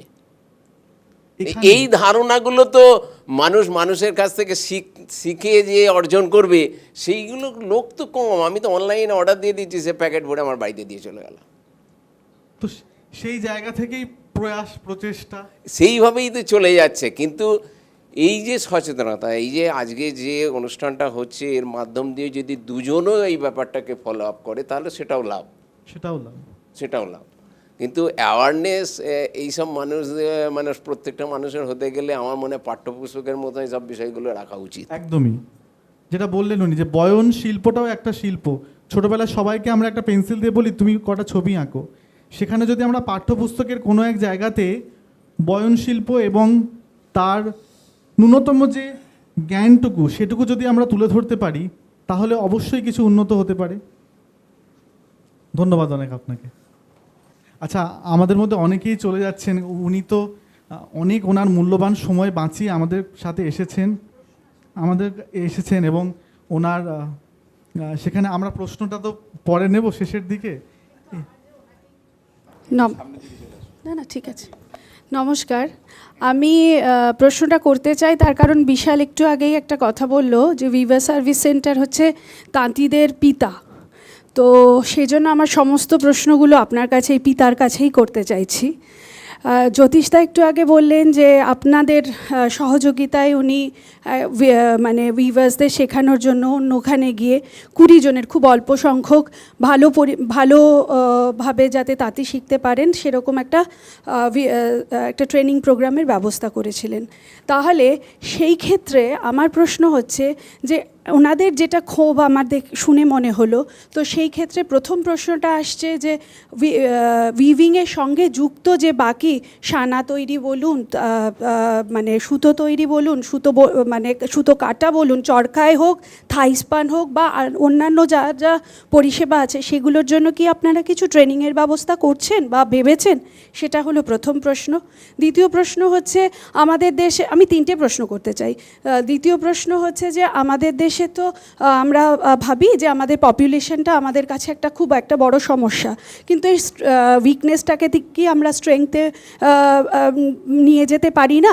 যে যে মেয়ে উনি এসছেন, তাঁতি দাদার ওনার যে মেয়ে এসছেন, উনি পড়াশুনো করেছেন, খুব ভালো কথা, পড়াশুনো করতেই হবে, বিভিন্ন পড়াশুনোর এডুকেশন টেকনোলজি, কিন্তু তারা যদি বিভিন্ন রকমের সরকারি সুযোগ পায় এবং তার সঙ্গে যদি সম্মানটাও বুঝতে পারে যে বাবার কি সম্মানের সঙ্গে তাঁত বুনছেন, সেই সম্মানটা যদি পান তবে তো ওনারা সেকেন্ড জেনারেশন ওনারা আসতে পারেন তো তাতে। তো সেই ক্ষেত্রে আপনাদের কি কোনো রকম ভাবনা চিন্তা আছে? আর সবচেয়ে শেষ যেই প্রশ্নটা আপনার কাছেই রাখছি, তো যেটা হচ্ছে যে আজকালকার দিনে তো ডিজিটাল মিডিয়াম প্রচণ্ড পরিমাণে স্ট্রং, তো সেই কারণে এই যে অ্যাওয়ারনেসের কথা এতক্ষণ ধরে হচ্ছিল, বিশাল এত কিছু বললো বা বিভিন্ন লোক আমরা সবই যারা যুক্ত তারা কিছু কিছু জানি, কিন্তু সাধারণ আপামর জনতা তো জানেন না যে কোনটা পাওয়ারলুম আর কোনটা হ্যান্ডলুম। কিন্তু আজকাল রিলস দেখতে পাই, সবাই দেখেন, গ্রামে গঞ্জে সমস্ত জায়গায়। তো রিলসের মাধ্যমে ডিজিটাল এই জায়গাটাকে যদি আমরা মানে ব্যবহার করে সেটাকে মানে এই যে আমাদের কি কি পাওয়ারলুমের এবং হ্যান্ডলুমের কি ডিফারেন্স, কি করে সাধারণ মানুষ বুঝতে পারবে যে কোনটা পাওয়ারলুম কোনটা হ্যান্ডলুম এবং এই যে খারাপ জিনিস পলিয়েস্টার বা অন্যান্য জিনিস পড়লে আমাদের শরীরে কি কি ক্ষতি হতে পারে, এরকম ছোট ছোট রিলস করে যদি আপনারা শেয়ারের ব্যবস্থা করেন তাহলে তো আমার মনে হয় অনেক বেশি করে লোকজন জানতে পারবে। সেই ব্যাপারে যদি আপনারা কিছু ভাবেন। এই তিনটে প্রশ্ন আপনার কাছে রাখলাম। আপনার প্রথম প্রশ্নের উত্তরে আমি যেটা জানাই, আমাদের ভারত সরকারের সমস্ত সেক্টরগুলোকে ডিভাইড করা রয়েছে। আমাদের যেমন হ্যান্ডিক্রাফট সেক্টর রয়েছে, হ্যান্ডলুম সেক্টর রয়েছে, খাদি সেক্টর রয়েছে এবং টেক্সটাইল কমিশনার পাওয়ারলুম সেক্টর রয়েছে। আমাদের সবারই একটা মানে সীমাবদ্ধতা আছে, জুরিডিকশন রয়েছে, আমরা সেই জুরিডিকশনটাকে ডেভেলপ করার চেষ্টা করি। এক্ষেত্রে যেটা আমরা বলছি হ্যান্ডলুম উইভারদের জন্য, তো হ্যান্ডলুম উইভারদের কাজ আমাদের শুরুই হয় সুতো পাওয়ার পর থেকে, আমরা যেটা উইভার সার্ভিস সেন্টার যেটা করে থাকি। তো আমাদের পার্টে যেটা আসে এক তো training programme, skill upgradation training যেটা আমরা দিয়ে থাকি, যেটা জ্যোতিষবাবু বলেছেন, এবং আমরা বেগমপুরেও করেছি। বেগমপুর আজকের থেকে আমরা যদি 2010 সালের দিকে যাই, বেগমপুরের অবস্থা খুবই খারাপ ছিল। আজকে যে শৈলবাবুরা যে বিজনেসটা করছেন বা যা কিছু করেছেন, তাদের সেই সময়কার প্রোডাক্ট আর আজকের প্রোডাক্টের মধ্যে কিন্তু দেখবেন বিশাল ফারাক রয়েছে। কেন বলছি, আমরা ওইখানে একটা ক্লাস্টার ইমপ্লিমেন্ট করেছিলাম বেগমপুরে, সেই সময় আমরা একটা ট্রেনিং দিয়েছিলাম এবং সেখানে টোটালি মানে প্রোডাক্টটাকেই বা ডাইভার্সিফিকেশানের মতন হয়েছিল। আমরা একটা প্রোডাক্ট ডেভেলপমেন্ট প্রজেক্ট করেছিলাম ওখানে। সেই প্রোডাক্টগুলোকে নিয়ে আমরা এই আইসিসিআরেই বিভিন্ন ওয়ার্ডের দিয়ে এক্সিবিশন করিয়েছিলাম। সেইখান থেকে কিন্তু বেগমপুরের এই মানে পরিবর্তনটা শুরু হয়। ওনাদের যে মানে সোসাইটির যে বিল্ডিং, সেইখানে যে 14-15টা লুম নিয়ে চালু হয়েছিল, তো আমি সেই সময় থেকেই ছিলাম সেই প্রোডাক্ট ডেভেলপমেন্টে। শৈলবাবুও ছিলেন। আমরা কিন্তু তাঁতিদের সেখানে মজুরি দিয়ে কাজ করাইনি, আমরা তাদেরকে ডিজাইন দিয়ে কাজ করিয়েছি যে এইটা আপনার ডিজাইন, আপনার পারিশ্রমিক এই সময়ের জন্য এই দেবো, আপনি এই এতগুলো বানানোর জন্য চেষ্টা করবেন, সেইভাবে আমরা করেছিলাম। তো একইভাবে সেই প্রোডাক্ট ডেভেলপমেন্ট প্রজেক্ট এখনও উপলব্ধ আছে।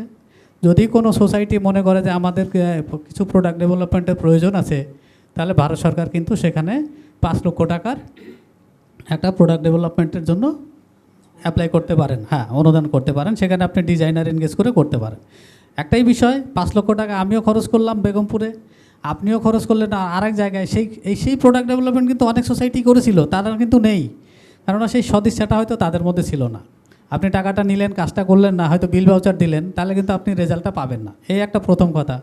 তো যে প্রশ্নটা আপনি যেটা করলেন যে অন্যান্য যারা সানা বানায়, তাদের জন্য কিন্তু আমাদের হ্যান্ডিক্রাফট সেক্টর রয়েছে, তাদের ডিফারেন্ট প্রজেক্ট রয়েছে, তো তারা নিশ্চয়ই সেটা দেখছেন। আমরা যেটা হ্যান্ডলুম দেখছি, যেমন আমরা স্কিল আপগ্রেডেশন ট্রেনিং দিলাম, একইভাবে রয়েছে আমাদের মার্কেটিংয়ের জন্য হ্যান্ডলুম মার্কেটিং অ্যাসিস্ট্যান্ট স্কিম। এটাতে আমরা কি করি, বিভিন্ন এক্সিবিশনের অর্গানাইজ করা হয়, district handloom expo, state handloom expo এবং ন্যাশনাল এক্সপো এবং বিভিন্ন ক্রাফট মেলা। তো আজকে যদি আমরা দেখি যে একটা সময় ক্রাফট মেলাতে বা মেলাতে গেলে পরে স্টল পয়সা দিয়ে নিতে হতো, আজকের দিনে কোনো স্টল রেন্ট লাগে না, সে আপনি দিল্লি হাটেই যান আর যেখানেই যান, আপনার যদি দিল্লি হাট পয়সা নিয়েও থাকে সেটা আমরা ফেরত দিয়ে দিই, আবার রিএম্বার্সমেন্ট করে দিই। তো সেই রকমভাবে আপনি যে মালপত্র নিয়ে যাচ্ছেন তার জন্যও 4000 টাকা ভাড়া দেওয়া হয়, আপনি যে নিজে যাবেন গাড়ি ভাড়া তার জন্যও 2000 টাকা দেওয়া হয়, আর আপনার যে ওখানে ডেইলি অ্যালাউন্স নেবেন, মেট্রো শহরে গেলে আপনাকে প্রতিদিন 800 টাকা দেওয়া হয়, অন্যান্য শহরে গেলেও 500 টাকা দেওয়া হয়। তো এইভাবে যে আমরা মার্কেটিং ডেভেলপমেন্ট মানে অ্যাসিস্ট্যান্ট যেগুলো দিয়ে যাচ্ছি, সেটা তো একটা বিষয় রয়েছে। আরেকটা বিষয় রয়েছে যে অনেকেই যেতে চান না, ওই যদি না চলে। সব মেলায় কিন্তু ভালো বিক্রি হয় না। আপনি যে মেলায় গেলেন, গিয়ে ক্ষতি হলেন, আর পরের দিন আর গেলাম না, এটাও কিন্তু হওয়া উচিত নয়। আপনি যে কোনো বিজনেস একটা নতুন শুরু করবেন, যে কোনো একটা, কিন্তু ওখানে সময় দিতে হবে। আপনি ওই মেলায় যাওয়ার পরে আপনি যদি ভালো জিনিস নিয়ে গিয়ে থাকেন, তাহলে কিন্তু আপনার একটা মার্কেট ডেভেলপমেন্ট হবে, আপনি কিছু কন্ট্যাক্টস পাবেন, সেই কন্ট্যাক্টসগুলোই কিন্তু কাজ করবে। আজকে জ্যোতিষবাবু অনেক কাজ করছেন, উনি কি সব মেলায় একরকম বিক্রি করেন না, কিন্তু উনি কিন্তু ওখান থেকে অনেক বায়ার পেয়েছেন যারা ওনাকে পরবর্তীতে অর্ডার দেন। আজকে যদি আমরা দেখছি যে আমরা হ্যান্ডলুমের থেকে চলে যাচ্ছে, ইয়ং জেনারেশন আসছে না বললে ভুল হবে। আমাদের মধ্যে আমরা এখন একটা প্রডিউসার কোম্পানি করেছিলাম, অনেকগুলোই করেছি, তার মধ্যে একটা শান্তিপুরে রয়েছে শিবকো, সবই শিক্ষিত ছেলেবেলে, ইয়ং ছেলেবেলে, তারা সবাই মানে Shantipur handloom innovation producer company. তাদের একটাই রেজুলেশন যে আমরা হ্যান্ডলুম ছাড়া কাজ করব না। তারা কিন্তু হ্যান্ডলুমেই কাজ করছে এবং যথেষ্ট দক্ষতার সাথে করছে, এবং তারা প্রচুর ইনকামও করেছে। গত বছর তাদের টার্নওভার ছিল 1,40,00,000 টাকা, তাহলে আমরা এটা লস বলবো না। তো আমরাও তাদের সেই একই সহায়তা দিয়ে যাচ্ছি যেটা অন্যদেরও দিয়েছিলাম। তো জিনিস কিন্তু সহায়তাটা কিন্তু সেই একই আছে, তো আপনি কিভাবে সেটা ইউটিলাইজ করলেন, এইটাও একটা দিক গেল। তো একইভাবে আমাদের এরকম বিভিন্ন স্কিম রয়েছে যেগুলো আমরা দিয়ে থাকি। আপনি তো প্রশ্ন অনেকগুলো করেছিলেন, যদি কোথাও যদি থাকে আরেকবার রিপিট করতে পারেন যে আপনার কোনো প্রশ্ন ছিল। অ্যাওয়ারনেস, আমাদের অ্যাওয়ারনেস তো প্রোগ্রাম অবশ্যই হয়। আমরা বিভিন্ন জায়গায় গিয়ে যখনই আমরা যাই, আমরা একটা চৌপাল করি হ্যান্ডলুম পকেটে।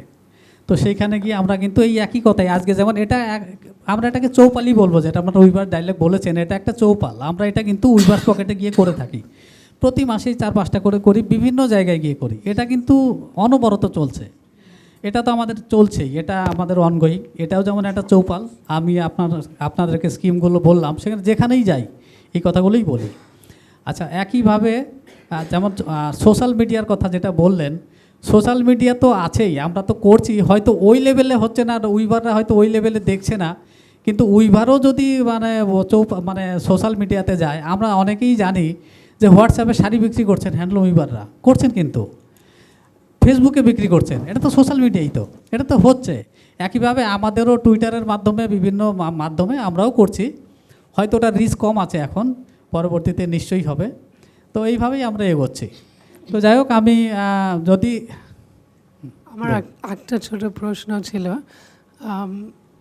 সোশ্যাল মিডিয়া নিয়ে যদি সবাই উইভারের মধ্যে ইয়াং, মানে যাদের বাচ্চা, আমার বাংলা খারাপ, ওরা যদি সোশ্যাল মিডিয়াটা ধরতে পারে, এটা কি হচ্ছে? মানে বিকজ তাহলে দেখুন, সোশ্যাল মিডিয়া আমাকে কিন্তু কেউ বলে না যে আমি হোয়াটসঅ্যাপে কী দেখবো, ফেসবুকে কী দেখবো, এটা কিন্তু আমার নিজের তাগিদে দেখি। তো সেই যদি হ্যান্ডলুম উইভারের ছেলেটি যদি তার নিজের জিনিসগুলো পোস্ট করে, সে তো নিশ্চয়ই তার একটা রিস্ক থাকবে। আজকে আমরা ইউটিউব চ্যানেল বিভিন্ন একটা সাবজেক্টের উপর করছে, কেউ যদি এই সাবজেক্টের উপর করে, চ্যানেল নাই বললে হবে না, কিন্তু এখানে আছে প্রচুর লোক ইউটিউবে ব্যবসা করছে, সোশ্যাল মিডিয়ায় ব্যবসা করছে, কিন্তু এটা যে নাই তা বলবো না। কে কীভাবে সোশ্যাল মিডিয়াকে ইউজ করছে তার উপরে নির্ভর করছে, আমরাও সেটা করছি। এর অতিরিক্ত আমরা যে সমস্ত কথাগুলো বললাম, আমাদের একটা পোর্টাল রয়েছে www.handlooms.nic.in। এটা আপনি যদি ডেভেলপমেন্ট কমিশনার ফর হ্যান্ডলুমস যদি আপনি পোর্টালে সার্চ করেন, এখানে আপনি সব কিছুই পাবেন। যে সমস্ত কথাগুলো বলছি সব আমি ওইখান থেকেই বলছি। আমাদের একটা গাইডলাইন রয়েছে, সেটা ওইখানেই পাবলিশ রয়েছে। আর আজকের দিনে গভর্নমেন্টের পলিসি হচ্ছে যে কেউ যেন বাদ না যায়, সে ইন্ডিভিজুয়াল হোক, যেই হোক, তাকে কি করতে হবে, সে যদি তার পার্শ্ববর্তী যে লোকাল হ্যান্ডলুম অফিস আছে সেখান থেকেও যেতে পারেন। সেটাও যদি না হয় আমাদের কাছে সরাসরি আসতে পারেন। আমরা কিন্তু আজকে আর কোনো বাছবাছাই করি না, এর সোসাইটির নাকি ট্রেনিং দেওয়া যাবে না, আমরা এখন সবাইকেই দিই। তো কথা হচ্ছে যে কে কীভাবে আসলো, আমরা এখানে দেখি পোটেনশিয়াল কেমন আছে, ভায়াবিলিটি কেমন আছে, সেই দেখে আমরা অগ্রাধিকারের ভিত্তিতে করে থাকি। একটা কথা বলতে চাই, আমি কিছুদিন আগে বেরিয়েছিলাম গ্রামে দেখতে যে কোথায় কি আছে, বেশি তো পারবো না করতে। তো প্রথম দেখলাম জ্যোতিষবাবুর কাছে, ওনার কাছে আগেও গেছি, অসম্ভব ভালো ট্রেনিং যেগুলো হচ্ছে, আর তার মধ্যে অনেক মহিলা। তারপরে আরও কয়েকটা জায়গায় গেছি, ধাত্রীগ্রামেও গিয়েছিলাম ওখানে। কিন্তু তারপরে আমরা নদিয়াতে একটা গ্রাম খুঁজতে গিয়ে ভুল রাস্তা দিয়ে গিয়ে আমরা ওইটা পেলাম না, আরেকটা অন্য গ্রামে এসে পৌঁছলাম। তো অনেকটা ভেতরে চলে গিয়েছিলাম বলে জিজ্ঞেস করলাম যে এখানে কি তাঁত আছে, তখন হ্যাঁ ওই গ্রামে আছে। গ্রামে গিয়ে শুনি যে ওখানে একটা পাওয়ার আছে আর কিছু নেই। আমরা এত দূর যখন এসছি একবার যাই, ওখানে গিয়ে দেখি সত্যি একটা পাওয়ার একজন কাজ করছে, কিন্তু আমাদের কথা শুনে অনেকে এসে বললেন আমরা তো তাঁত বুনতাম, আমরা এখানে 200 জন আছি, আমরা তাঁতের সমস্ত কিছু জানি, মানে প্রথম থেকে শুরু করে সব আমরা মারি দিতে পারি, মানে আর লুমের যা যা করার আমরা সমস্ত করতে পারি। কোভিডের পর থেকে আমাদের কারুর চাকরি নেই, মানে কারুর কাজ নেই। আমরা 200 জন পড়ে আছি, কিন্তু আমাদের কারুর কাজ নেই। আমার প্রশ্নটা হচ্ছে, এরকম ধরনের জায়গায় লোকে গিয়ে বা উইভার সার্ভিস সেন্টারতে কিছু রিসার্চ করতে গিয়ে যদি এরকম পাওয়া যায়, ওখানে তো অনেক এরকম মানুষজন পাওয়া যাবে যারা অ্যাকচুয়ালি এখনও পর্যন্ত কাজটা করতে পারেন, কিন্তু ব্যবহার হচ্ছে না সেই মানে লোকজনের। তো আমরা যেটা উইভার সার্ভিস সেন্টার থেকে যেটা যাই, যেটা আপনি বললেন যে সেটা হচ্ছে যে আমাদের কাছে হয় সেই খবরটা পৌঁছাতে হবে সেটা কোথায় এবং তাদের কি ধরনের অ্যাসিস্ট্যান্স প্রয়োজন আছে, সেটা যদি আমরা জানি নিশ্চয়ই করব। আমরা তো এইভাবেই করব যে তার যদি মার্কেটিং লিঙ্কেজের প্রথম কথা যদি তার তারপত্র না থাকে, প্রথমে দেখতে হবে একটা ট্রেনিং। আমাদের একটা সিস্টেমেটিক করা আছে। একজনকে আমরা ট্রেনিং দিলাম, তাকে স্কিল আপগ্রেডেশন ট্রেনিং, তারপর দেখলাম তার যদি তার যন্ত্র নেই, তার প্রয়োজন আছে, তার জন্য আমাদের একটা হতকরকা সম্বর্ধন সহায়তা রয়েছে, মানে সেই তাঁতের যে দাম রয়েছে তার 90% আমরা দিয়ে থাকি, 10% তারা দিয়ে থাকেন, উইভার্সকে দিতে হয়। তো সেটা আছে। যদি দেখা গেল তার তাঁত ছিল কিন্তু তাদের ঘর নেই, তাহলে ইন্ডিভিজুয়াল ওয়ার্কশেডের প্রভিশন রয়েছে। সুতোর জন্য এনএইচডিসি র ম্যাটেরিয়াল সাপ্লাই স্কিম রয়েছে, এটা এনএইচডিসি ইমপ্লিমেন্ট করে হ্যান্ডলুম ইয়ার্ন পাসবুকের মাধ্যমে। এইভাবে সহায়তাগুলো রয়েছে। এবং মেলা মানে মার্কেটিংয়ের জন্য যেটা আমরা মেলার কথা বললাম, মেলায়ও যেতে পারেন। মেলায় কিন্তু আমরা যেটা হয় সেটা একসময় ইন্ডিভিজুয়ালরা যেতেন, কিন্তু ইন্ডিভিজুয়াল মেলাগুলো এতভাবে মানে মিসইউজ হয়েছে, পরে সেটাকে বন্ধ করা হয়েছে। তো এখন যেটা হয় সে এসএসজি ফরমেশনের মাধ্যমে মেলায় আসতে পারে, সোসাইটির মাধ্যমে আসতে পারে, ক্লাস্টারের মাধ্যমে আসতে পারে। তো এইভাবে বিভিন্ন প্যাটার্নে সহায়তাগুলো দেওয়া হয়। আমরা কিন্তু এইরকম আইসোলেটেড পকেট যেখানে কেউ যায়নি সেই সমস্ত জায়গাগুলোতেও কিন্তু আমরা এখন পৌঁছাচ্ছি, ট্রেনিং দিচ্ছি। এই মুহূর্তে আমরা বাঁকুড়াতে একটা জায়গায় ট্রেনিং দিচ্ছি, সেখানে আমাদের ওই রুবি ম্যাডামের রেফারেন্সেই তারা আমাদের কাছে এসেছিলেন। তো যাই হোক, তারা আসলে আমরা সেখানে দেখে আমাদের কিন্তু অলরেডি প্রথমে 30 জনের ব্যাচ হয়েছিল, এবার আবার 30 জনের ব্যাচ হয়েছে। আমরা কিন্তু উত্তরবঙ্গেতেও দিচ্ছি। আমরা এখন ওই পকেটগুলোতে বেশি যাওয়ার চেষ্টা করছি যে পকেটগুলোতে আগে সেইভাবে যায়নি, বা যারা আমাদের থেকে বা হ্যান্ডলুম অফিসের থেকে দূরে আছে। তো আমরা নিজেরাই ফিল্ড সার্ভে করে বিভিন্নভাবে আমরা এগুলো করছি। তো এটা আমরা তো করছি, তো একদিনে তো পুরো ডেভেলপমেন্ট হবে না, নিশ্চয়ই এর সুফল আমরা ধীরে ধীরে পেতে থাকবো। তো ধন্যবাদ। যদি আমাকে অনুমতি দেন তাহলে আমি আসতে পারি। একটা লাস্ট কোশ্চেন, ছোট্ট কোশ্চেন। আমি সুপ্রিয় সাহু। আমার একটা কোশ্চেন যেটা হচ্ছে, আমার কিছুদিন আগের এক্সপিরিয়েন্স, আমি উড়িষ্যা গেছিলাম, বারগড়, সোনপুর, সম্বলপুর এই জোনটাতে। তো ওখানে গিয়ে আমি কিছু জিনিস দেখলাম যে ওখানকার রাস্তায় যারা, রাস্তার ধারে বাজারে যারা ভেজিটেবল বিক্রি করছে, আবার ডেলি যারা রাস্তায় হয়তো বাইক নিয়ে যাচ্ছে ওয়াইফকে নিয়ে কোথাও। তো আমি বেশ কিছু জায়গায় নেমে আমি জিজ্ঞেস করেছি রাস্তা থেকে যে এরকম আপনারা যে ইকাত শাড়ি পরে আছেন এগুলোর দাম কীরকম হতে পারে। তো কেউ বলেছে যে ভেজিটেবল বিক্রি করছে, উনি বললেন 8,000 টাকা। তো আমি খুব চমকে গেছিলাম এটা দেখে যে একজন সবজি বিক্রেতা মহিলা যিনি 8,000 টাকার শাড়ি পরেছেন, আর একজন মাথায় কাঠ বা ওই জাতীয় কিছু নিয়ে যাচ্ছিলেন আর কি রাস্তা দিয়ে। আমি ওনাকে জিজ্ঞেস করেছিলাম, উনি বললেন 6,000 টাকা। তো আর যিনি বাইকে যাচ্ছিলেন তাকে জিজ্ঞেস করেছিলাম, উনি স্কুল টিচার, প্রাইমারি স্কুলের টিচার, উনি বললেন 12,000 টাকা। তো এই রেঞ্জের প্রোডাক্ট ওনারা এফোর্ড করছেন। তখন আমি কেমন যেন লেগেছিল আমার যে 8,000 টাকার শাড়ি পরে সবজি হচ্ছে, যেটা আমরা বেঙ্গলে কিন্তু দেখতে পাই না। তো এইটা যখন হয়েছিল তখন আমি একটু আরও এক্সপিরিয়েন্স নেওয়ার জন্য আমি বার্গার হ্যান্ডলুম অফিসে গেলাম।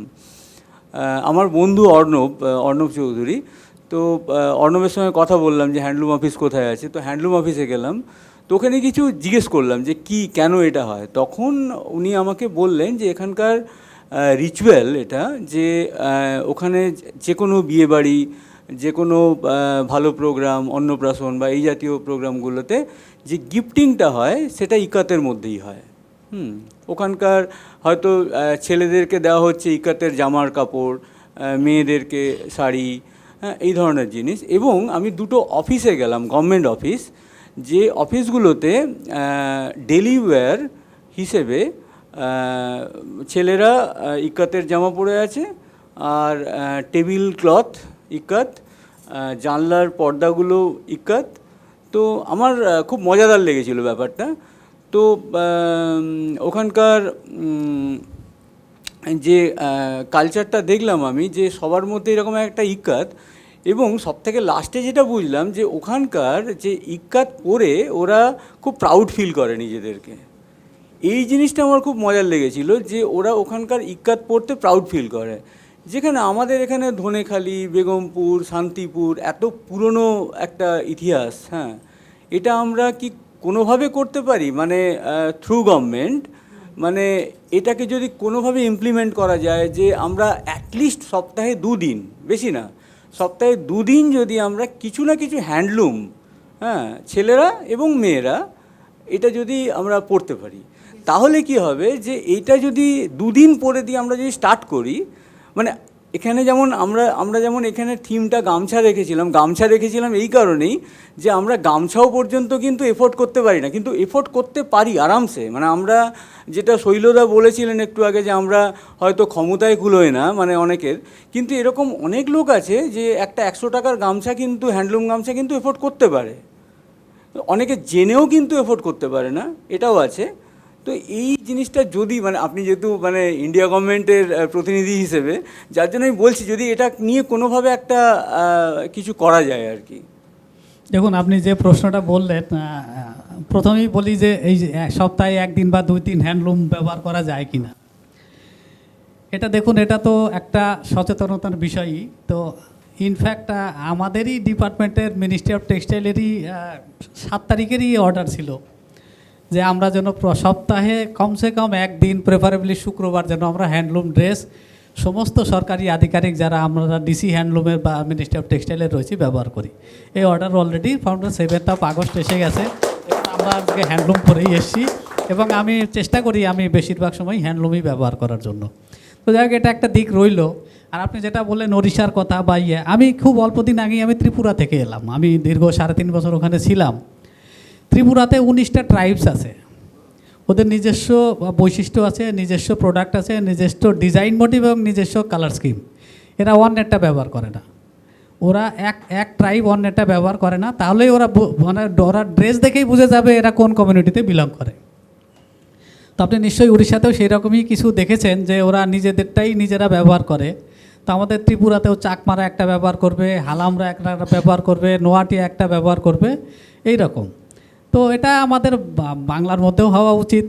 এবার বাঙালিদের মধ্যে দেখবেন আমাদের যারা বাঙালি মহিলা যারা আছেন তাদেরও নিশ্চয়ই কালেকশানের সব কিছুই আছে, হয়তো তারা রেগুলার ব্যবহার করছেন না। আমরা যদি বাড়িতে যা আমরা দেখি, সবার বাড়িতেই বালুচরি, ধনিয়াখালি কিছু না কিছু একটা পাবেন, সে ব্যবহার করছে, সেটা আমাদের মধ্যেও আছে। কিন্তু এই নয় যে আমি শুধুই ইকাট পরবো সেটা নয়, কিন্তু হ্যান্ডলুম পরছেন না তা নয়, মিক্স করে পরছেন, এইটাই। এই একই প্রসঙ্গে আরেকটা কথা বলবো, মানে সুপ্রিয়র মতনই, যে ইন্দোনেশিয়াতে বাটিকটা হচ্ছে ভীষণ ওদের একটা গর্বের ব্যাপার, এবং চারিদিকে হয়, আর ওরা প্রচণ্ড একটা প্রাইড, একটা গর্ব নিয়ে ওটা পরেন। সেই জিনিসটা যদি আমাদের সবার মধ্যে আনতে পারি যে আমরা বাঙালি, আমাদের নিজের কাপড় আমরা যেন সেই গর্ব দিয়ে পরতে পারি, এইটাই হচ্ছে। হ্যাঁ, নিশ্চয় ম্যাডাম। আমি এখানে আরেকটা জিনিস বলতে চাই, সচেতনতা। আমাদের ওয়েস্ট বেঙ্গলের সেই পুরনো কথাতেই ফিরে যাওয়া, মায়ের দেওয়া মোটা কাপড় মাথায় তুলে নেড়ে ভাই। মানে আমি একটা শান্তিপুরি শাড়ি পরে যদি মনে করি যে আমি কোথাও বড় পার্টিতে যেতে পারবো না, সেটা কিন্তু ভুল। শান্তিপুরি অনেকেই পরে যান, কিন্তু এই যে মানে সচেতনতা, এই যে গর্ব, আমার নিজের দেশের মাটিতে করা, আমার নিজের জায়গায় করা শাড়ি পরে যে গর্বের অনুভূতি, সেটা তো সচেতনতার মধ্যে দিয়েই পাওয়া যাবে। তো আজকে আমি তো অনুমতি চাইছি আপনাদের কাছ থেকে, অনেক ধন্যবাদ স্যার এখানে আসার জন্য। Thank you, thank you. আর প্রশ্ন নেওয়া হবে না, ধন্যবাদ। না তো, না আমার প্রশ্নটা অন্যরকম। তুমি তো বাবাকে দেখছো তাঁত বুনতে, তোমার কি ইচ্ছে করে তাঁত বুনতে? না। যদি বলি কেন করে না? না, আমার তাঁত বুনতে ইচ্ছে করে না। কেন, যদি কারণ জিজ্ঞেস করি?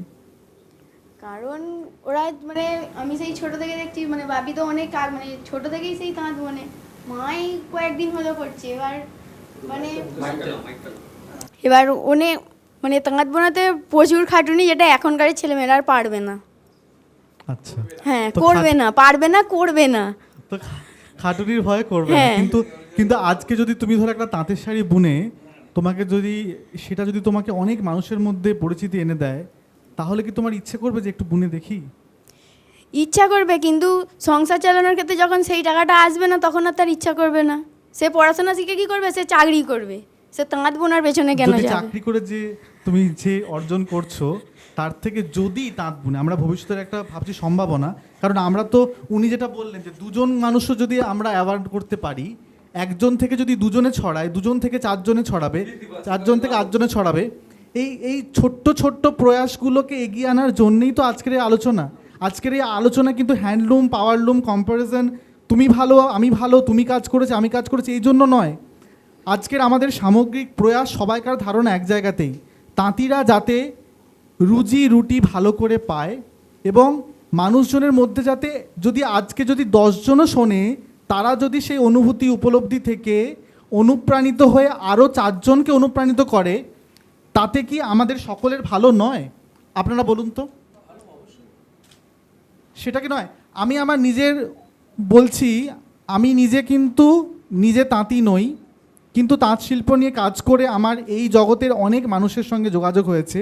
আপনারা শুনলে অবাক হবেন, আমার বন্ধুরা যাদেরকে আমরা চিনি, দিল্লি থেকে গোয়া থেকে এসে এই তাঁতের বাজারে কাপড় কিনে নিয়ে গেছে। এমনও মানুষ এসেছে আমার বন্ধু যে এই দেশেরই বাসিন্দা নয়, তবুও আমার আহ্বানে এখানে এসে কাপড় কিনে নিয়ে গেছে। এই সকল তাঁতিদের থেকে কাপড় কিনে নিয়ে গেছেন, জ্যোতিষবাবুর থেকে কাপড় কিনে নিয়ে গেছেন, বেগমপুর থেকে শাড়ি কিনে নিয়ে গেছেন। এমনকি ধনেখালি শাড়ি পাচ্ছে না বলে সুপ্রিয়দা এগিয়ে এসে বললো, আচ্ছা তোমার হয়ে আমি বিল করে দিচ্ছি, কারণ তোমাকে তো ফ্লাইটটা ধরতে হবে। তো এই যে দুজন মানুষ এগিয়ে এসেছে, তাতে কি মনে হয় না যে কিছুটা হলেও উপকার হয়েছে, কিছুটা খুব সামান্য ন্যূনতম হলেও হয়েছে? তো সেই সচেতনতা বাড়িয়ে দেওয়ার জন্যেই কিন্তু আমাদের এই প্রয়াস। একদিনে সমগ্র পরিবর্তন, সবাই হ্যান্ডলুম পরবো, সবাই হ্যান্ডলুম নিয়ে কথা বলবো, এই ধারণা বা এই ভাবনা বা এই চাহিদা কেউ চাইছে না। যদি অল্প অল্প করে ছোট ছোট করেও যদি শুরু করা যায়, মানুষের মধ্যে যদি একটু একটু করে যদি অনুপ্রাণিত করা যায়, তাহলে কিন্তু অনেক। সেই জায়গা থেকেই আমাদের হাতে সময় খুব কম, বুঝতেই পারছেন। এত বছরের প্রবীণ শিল্পীরা আমাদের সঙ্গে বসে আছেন, নতুন শিল্পী হতে না চেয়েও বসে আছেন এবং নতুন জেনারেশনের শিল্পীও বসে আছেন। তো সকলের মধ্যে মতবিরোধ, এটা মতবিরোধ নয়, এটা হচ্ছে ভালোবাসা এবং আবেগের এক পরিবর্তনের উদাহরণ, আর কিছুই নয়। আমাদের সঙ্গে আরও কজন আছে, আমরা তাদের থেকেও দুটো দুটো করে কথা শুনবো, কিন্তু সংক্ষিপ্তভাবে তাদের কাছে অনুরোধ করব কথা রাখার জন্য। যে মহতি উদ্যোগ আমাদের অমৃতাদির, আমি গতকালকেই ওনাকে বলেছি, ভারতবর্ষের স্বাধীনতা সংগ্রামের যেমন ব্রিটিশকে তাড়িয়ে স্বাধীনতা অর্জন করা যতখানি কঠিন ছিল, আজকের এই হ্যান্ডলুমকে পুনরায় প্রতিষ্ঠিত করা ঠিক ততখানি কঠিন। কিন্তু সেই কঠিন পদক্ষেপে উনি যে পারবেন না আর আমরা যে পারবো না, এই বিশ্বাস আমি রাখি না।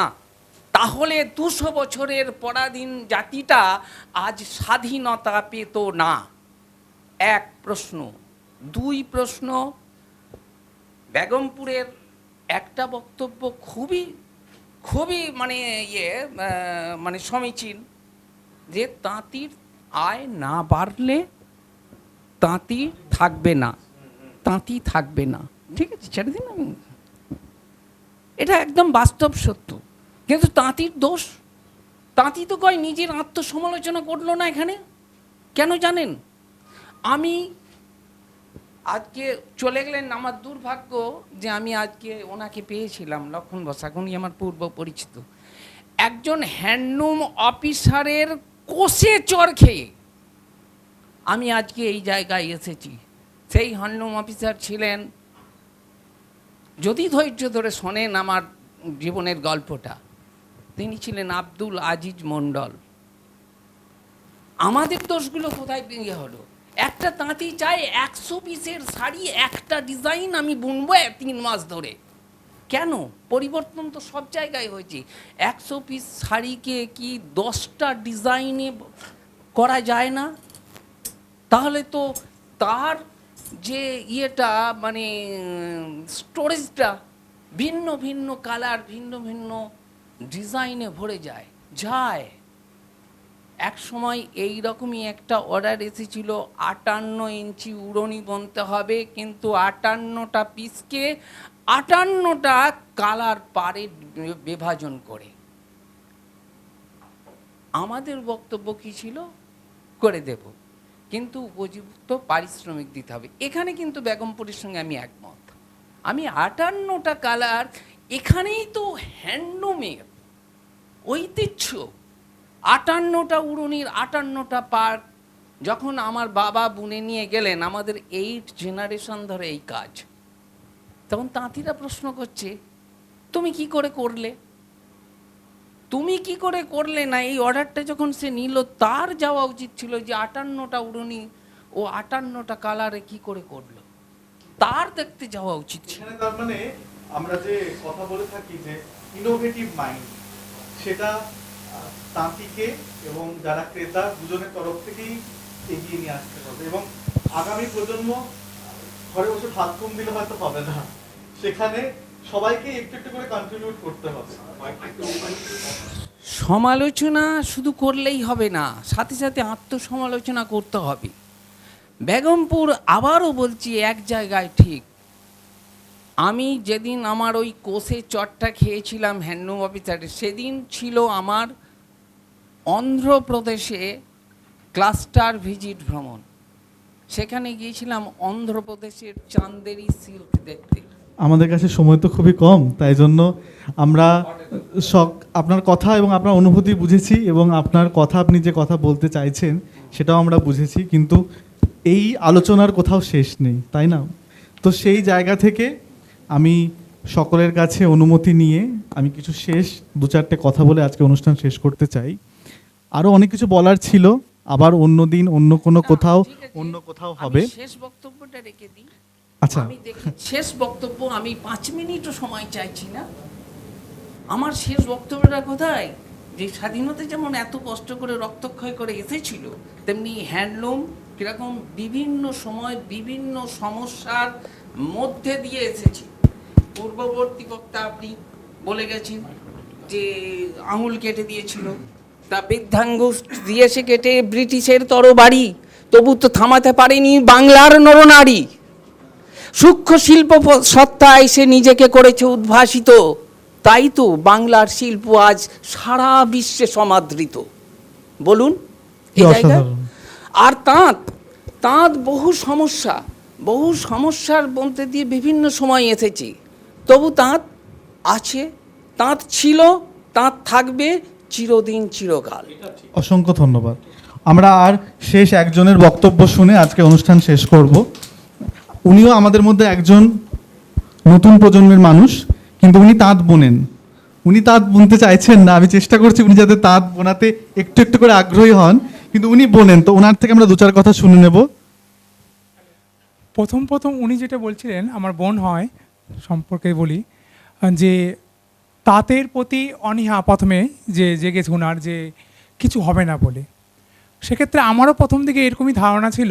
এখানে ছিলেন লক্ষণবাবু, ছিলেন ওনাদের WSCর, ওখান থেকে আমি ট্রেনিং করার পর জানতে পারলাম যে আমি যে শিল্পের জন্মগ্রহণ করেছি সেটা এক বড় শিল্প।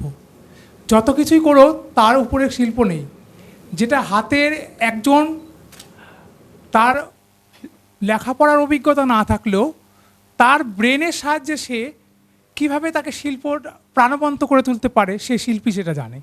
এখানেই শিল্পী মহত্ব। আর যেটা আমি আরেকটা কথা বলবো, আর এই শিল্পী একমাত্র আমি ভারতবর্ষে বেশ কয়েকটি জোনে গিয়েছি, সেক্ষেত্রে দেখেছি অনেক ক্ষেত্রে মানে সমস্ত জনে প্রত্যেকটা স্টেটের আলাদা আলাদা আলাদা শাড়ি কিংবা পোশাক আছে হ্যান্ডলুমের। সেক্ষেত্রে বাংলার যে শিল্প, সেই হাতের শিল্প, সেই শিল্পের যে নিখুঁত কাজ, সেটা হয়তো কোথাও আমি দেখিনি। এটা আমার নিজস্ব অভিজ্ঞতা। এবং বাংলার শিল্পী যতটা কাজ জানে সারা ভারতবর্ষ সেটা জানে না। আমি এইটুকুনি গর্ব করে বলতে পারি, আমি নিজে দেখেছি, নিজে অভিজ্ঞতা আমার। আমরা এক্সাম দিতে গেতাম যখন, আমি এক্সাম দিতে গেতাম যেখানে, তো আমার পাশাপাশি সমস্ত শিল্পীরা সবাই প্র্যাকটিক্যাল হতো, ওখানে 80 নম্বর প্র্যাকটিক্যাল আর 20 নম্বর থিওরি হতো। তো প্র্যাকটিক্যালে দেখা যেত কি, আমাদের এখানকার বাংলা শিল্পীরা প্রত্যেকেই প্র্যাকটিক্যালে অন্তত 80-র মধ্যে অন্তত 60-র উপরে সবাই পাচ্ছে, কিন্তু তারা পারছে না কোনখানটায় থিওরিতে। কারণ তারা এখানে পরীক্ষাটা হচ্ছে ইংলিশে, তারা তো আর আপনার ওই টার্মটার তো শিক্ষিত নয় যে টার্মগুলো জানে, হয়তো টার্মটা জানে কিন্তু তার মেটেরিয়ালস কীভাবে করতে হবে সেই সেন্টেন্সটা লিখতে পারছে না। সেখানে তারা কী পেয়ে যাচ্ছে, কম নম্বর পেয়ে যাচ্ছে। এইখানে তারা পিছিয়ে যাচ্ছে আস্তে আস্তে, কিন্তু তারা কিন্তু কাজ জানে ভালো। কাজের দিক দিয়ে আমি দেখতাম যখন অন্যান্য স্টেটের ছাত্ররা আমাদের পাশে বসে প্র্যাকটিক্যাল দিত, তো ওরা জানতো যে আমাদের বাংলা থেকে যে আগেই ওরা কাউন্ট করতো যে বাংলা থেকে কজন এসছে আর সিট কটা আছে। মানে আমি দেখতাম যেখানে বাংলার ছেলেমেয়েরা ওরা প্র্যাকটিক্যালে থিওরিতে যদি ওরা শূন্যও পেত তবু ওদের থেকে এগিয়ে গেছে। এইখানেই বাংলা শিল্পীর মহত্ব। এখানে অসংখ্য ধন্যবাদ। আজকে একটা কথা বলতে, আচ্ছা দুটি কথা। এখানে অনেকে অনেক কথা বলছিলেন যে এই শিল্প কীভাবে বাঁচানো যায়, শিল্পের কী সমস্যা। তো দুটি আমি একটা বলতে পারি। এক হচ্ছে সোশ্যাল মিডিয়ায় একটা কি হচ্ছে, হ্যান্ডলুম শাড়ির প্রতি একটা তথ্যের বিকৃতিকরণ ঘটছে, অর্থাৎ সঠিক তথ্য যাচ্ছে না। আমাকে আমার বন্ধু বলছে তুই তসরের দুটো শাড়ি পাঠাস তো হোয়াটসঅ্যাপে। আমি ওকে তসরের শাড়ি পাঠিয়ে দিয়েছি, ও বলছে এগুলো তসর নয়। আমাকে কে বলেছে তোকে তসর নয়? দেখি ও আমাকে একবার সোশ্যাল মিডিয়ার দিকেই ছবি আবার ফরওয়ার্ড করে পাঠিয়েছে, সেক্ষেত্রে দেখতে পাচ্ছি ওখানে বাম্পারে যে শাড়িগুলি সেইগুলি বলছে এগুলো তসর। মানে ওইখানে সোশ্যাল মিডিয়ায় পরিচিত হয়ে গেছে ওটাই তসর। এইটা একটা সোশ্যাল মিডিয়ার কুপ্রভাব। হ্যাঁ, আর তাই সত্য হয়ে যায়। হ্যাঁ, যেরম হয়েছে যে যখন ফার্স্ট আমরা তো আগে টাঙ্গাল শাড়ি কিংবা জামদানি শাড়ি কী করতাম, মাঠ দিয়ে তৈরি করতাম। পরবর্তীকালে যেটা এলো কি, এমনি মেশিনেই হোক হাতেই হোক সব করা হচ্ছে। তো মেশিনে যে শাড়িগুলো আসলো, ফার্স্ট যখন মেশিন শুরু হচ্ছে তখন সেই সময়কালে বলা হচ্ছে যে হ্যান্ডলুম শাড়ি। মেশিনের যে নরম শাড়ি তাকেই বলা হচ্ছে হ্যান্ডলুম, কিন্তু ওটা আদৌ হ্যান্ডলুম নয়, কিন্তু ওই তথ্যের বিকৃতিকরণে সেটা পরিচিতি লাভ পেয়ে গেল। আরেকটা সমস্যা যেটা স্যার বলছিলেন লক্ষ্যবাবু, উনি আমাদের স্যার, ওনার কাছ থেকে আমাদের সমস্ত কিছু শেখা জানা। এখানে আরও এসেছিলেন, পিছনে বসেছিলেন, ওনার দীর্ঘ পরিচিত আমাদের সাথে ওনাদের। তা প্রত্যেকেই বলছিলেন যে সরকারি দপ্তরে বিভিন্ন প্রকল্প গ্রহণ করা হচ্ছে তাঁতিদের জন্য, কিন্তু হচ্ছে কি সরাসরি তাঁতিদের কাছে যাচ্ছে না। এইটাই হচ্ছে সবথেকে বড় সমস্যা হয়ে দাঁড়িয়েছে। সরকার যদি প্রকল্প নিচ্ছে, কিন্তু সেই প্রকল্পগুলি যদি দীর্ঘমেয়াদী করে তাহলে কিন্তু লাভবান হয়। আমি ট্রেনিং দিয়ে তাদের 30 দিন ট্রেনিং দিয়ে দিলাম, তারা কাজ করলো, কিন্তু তারা বিক্রি করবে কোথায়? তাদের অত সময় নেই, তাদের অত টাকা পুঁজি পয়সা নেই যে সেই 6 মাস জমিয়ে রেখে মেলায় যাবে। তাদের সপ্তাহে যদি 3খানা শাড়ি বনে, 3 দুগুণে 600 টাকা মজুরি, ধরুন 3খানা মূল্য 1000 টাকা তার মজুরি হলো। সেই 1000 টাকা নিয়ে তাতে সেই সপ্তাহ তাকে চালাতে হবে। তার সময় নেই যে আর 30 দিন কিংবা 6 মাস সময় অপেক্ষা করা, আমাকে ওই মেলায় নিয়ে যেতে হবে, প্রদর্শনী নিয়ে যেতে হবে। সেই জায়গাতেই আমাদের সচেতনতা বাড়াতে হবে। আরও অনেক নতুন প্রজন্মের মানুষ এগিয়ে থাকতে হবে। আমাদের সঙ্গে অমৃতা মাসি কিছু বলতে চাইছেন। একই জিনিস বলতে চাইছিলাম যেটা তুমি বললে, যে আমাদের বাংলার তাঁত এবং তাঁতি ভাইরা যে ধরনের তাঁত বোনেন, সেটা পুরো সারা ভারতবর্ষে শুধু না, সারা পৃথিবীতেও পাওয়া যায় না।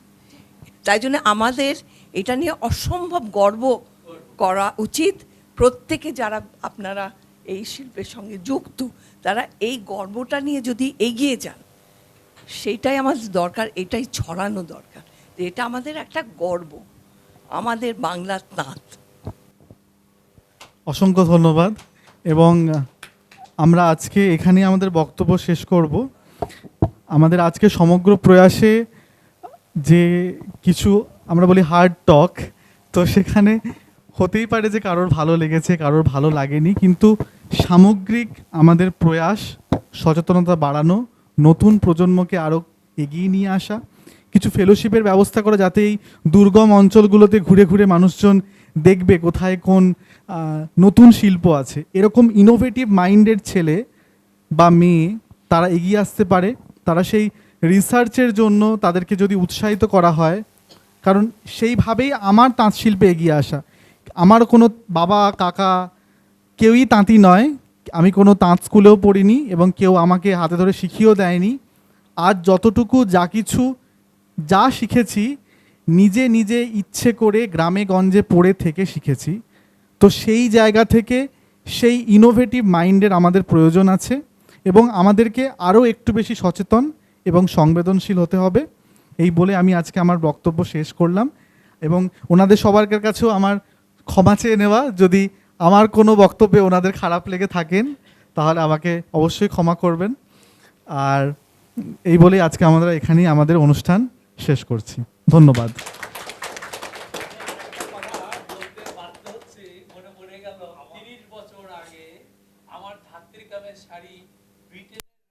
পরানো হয়েছিল, এটা আমার গর্ব ছিল ধাত্রী।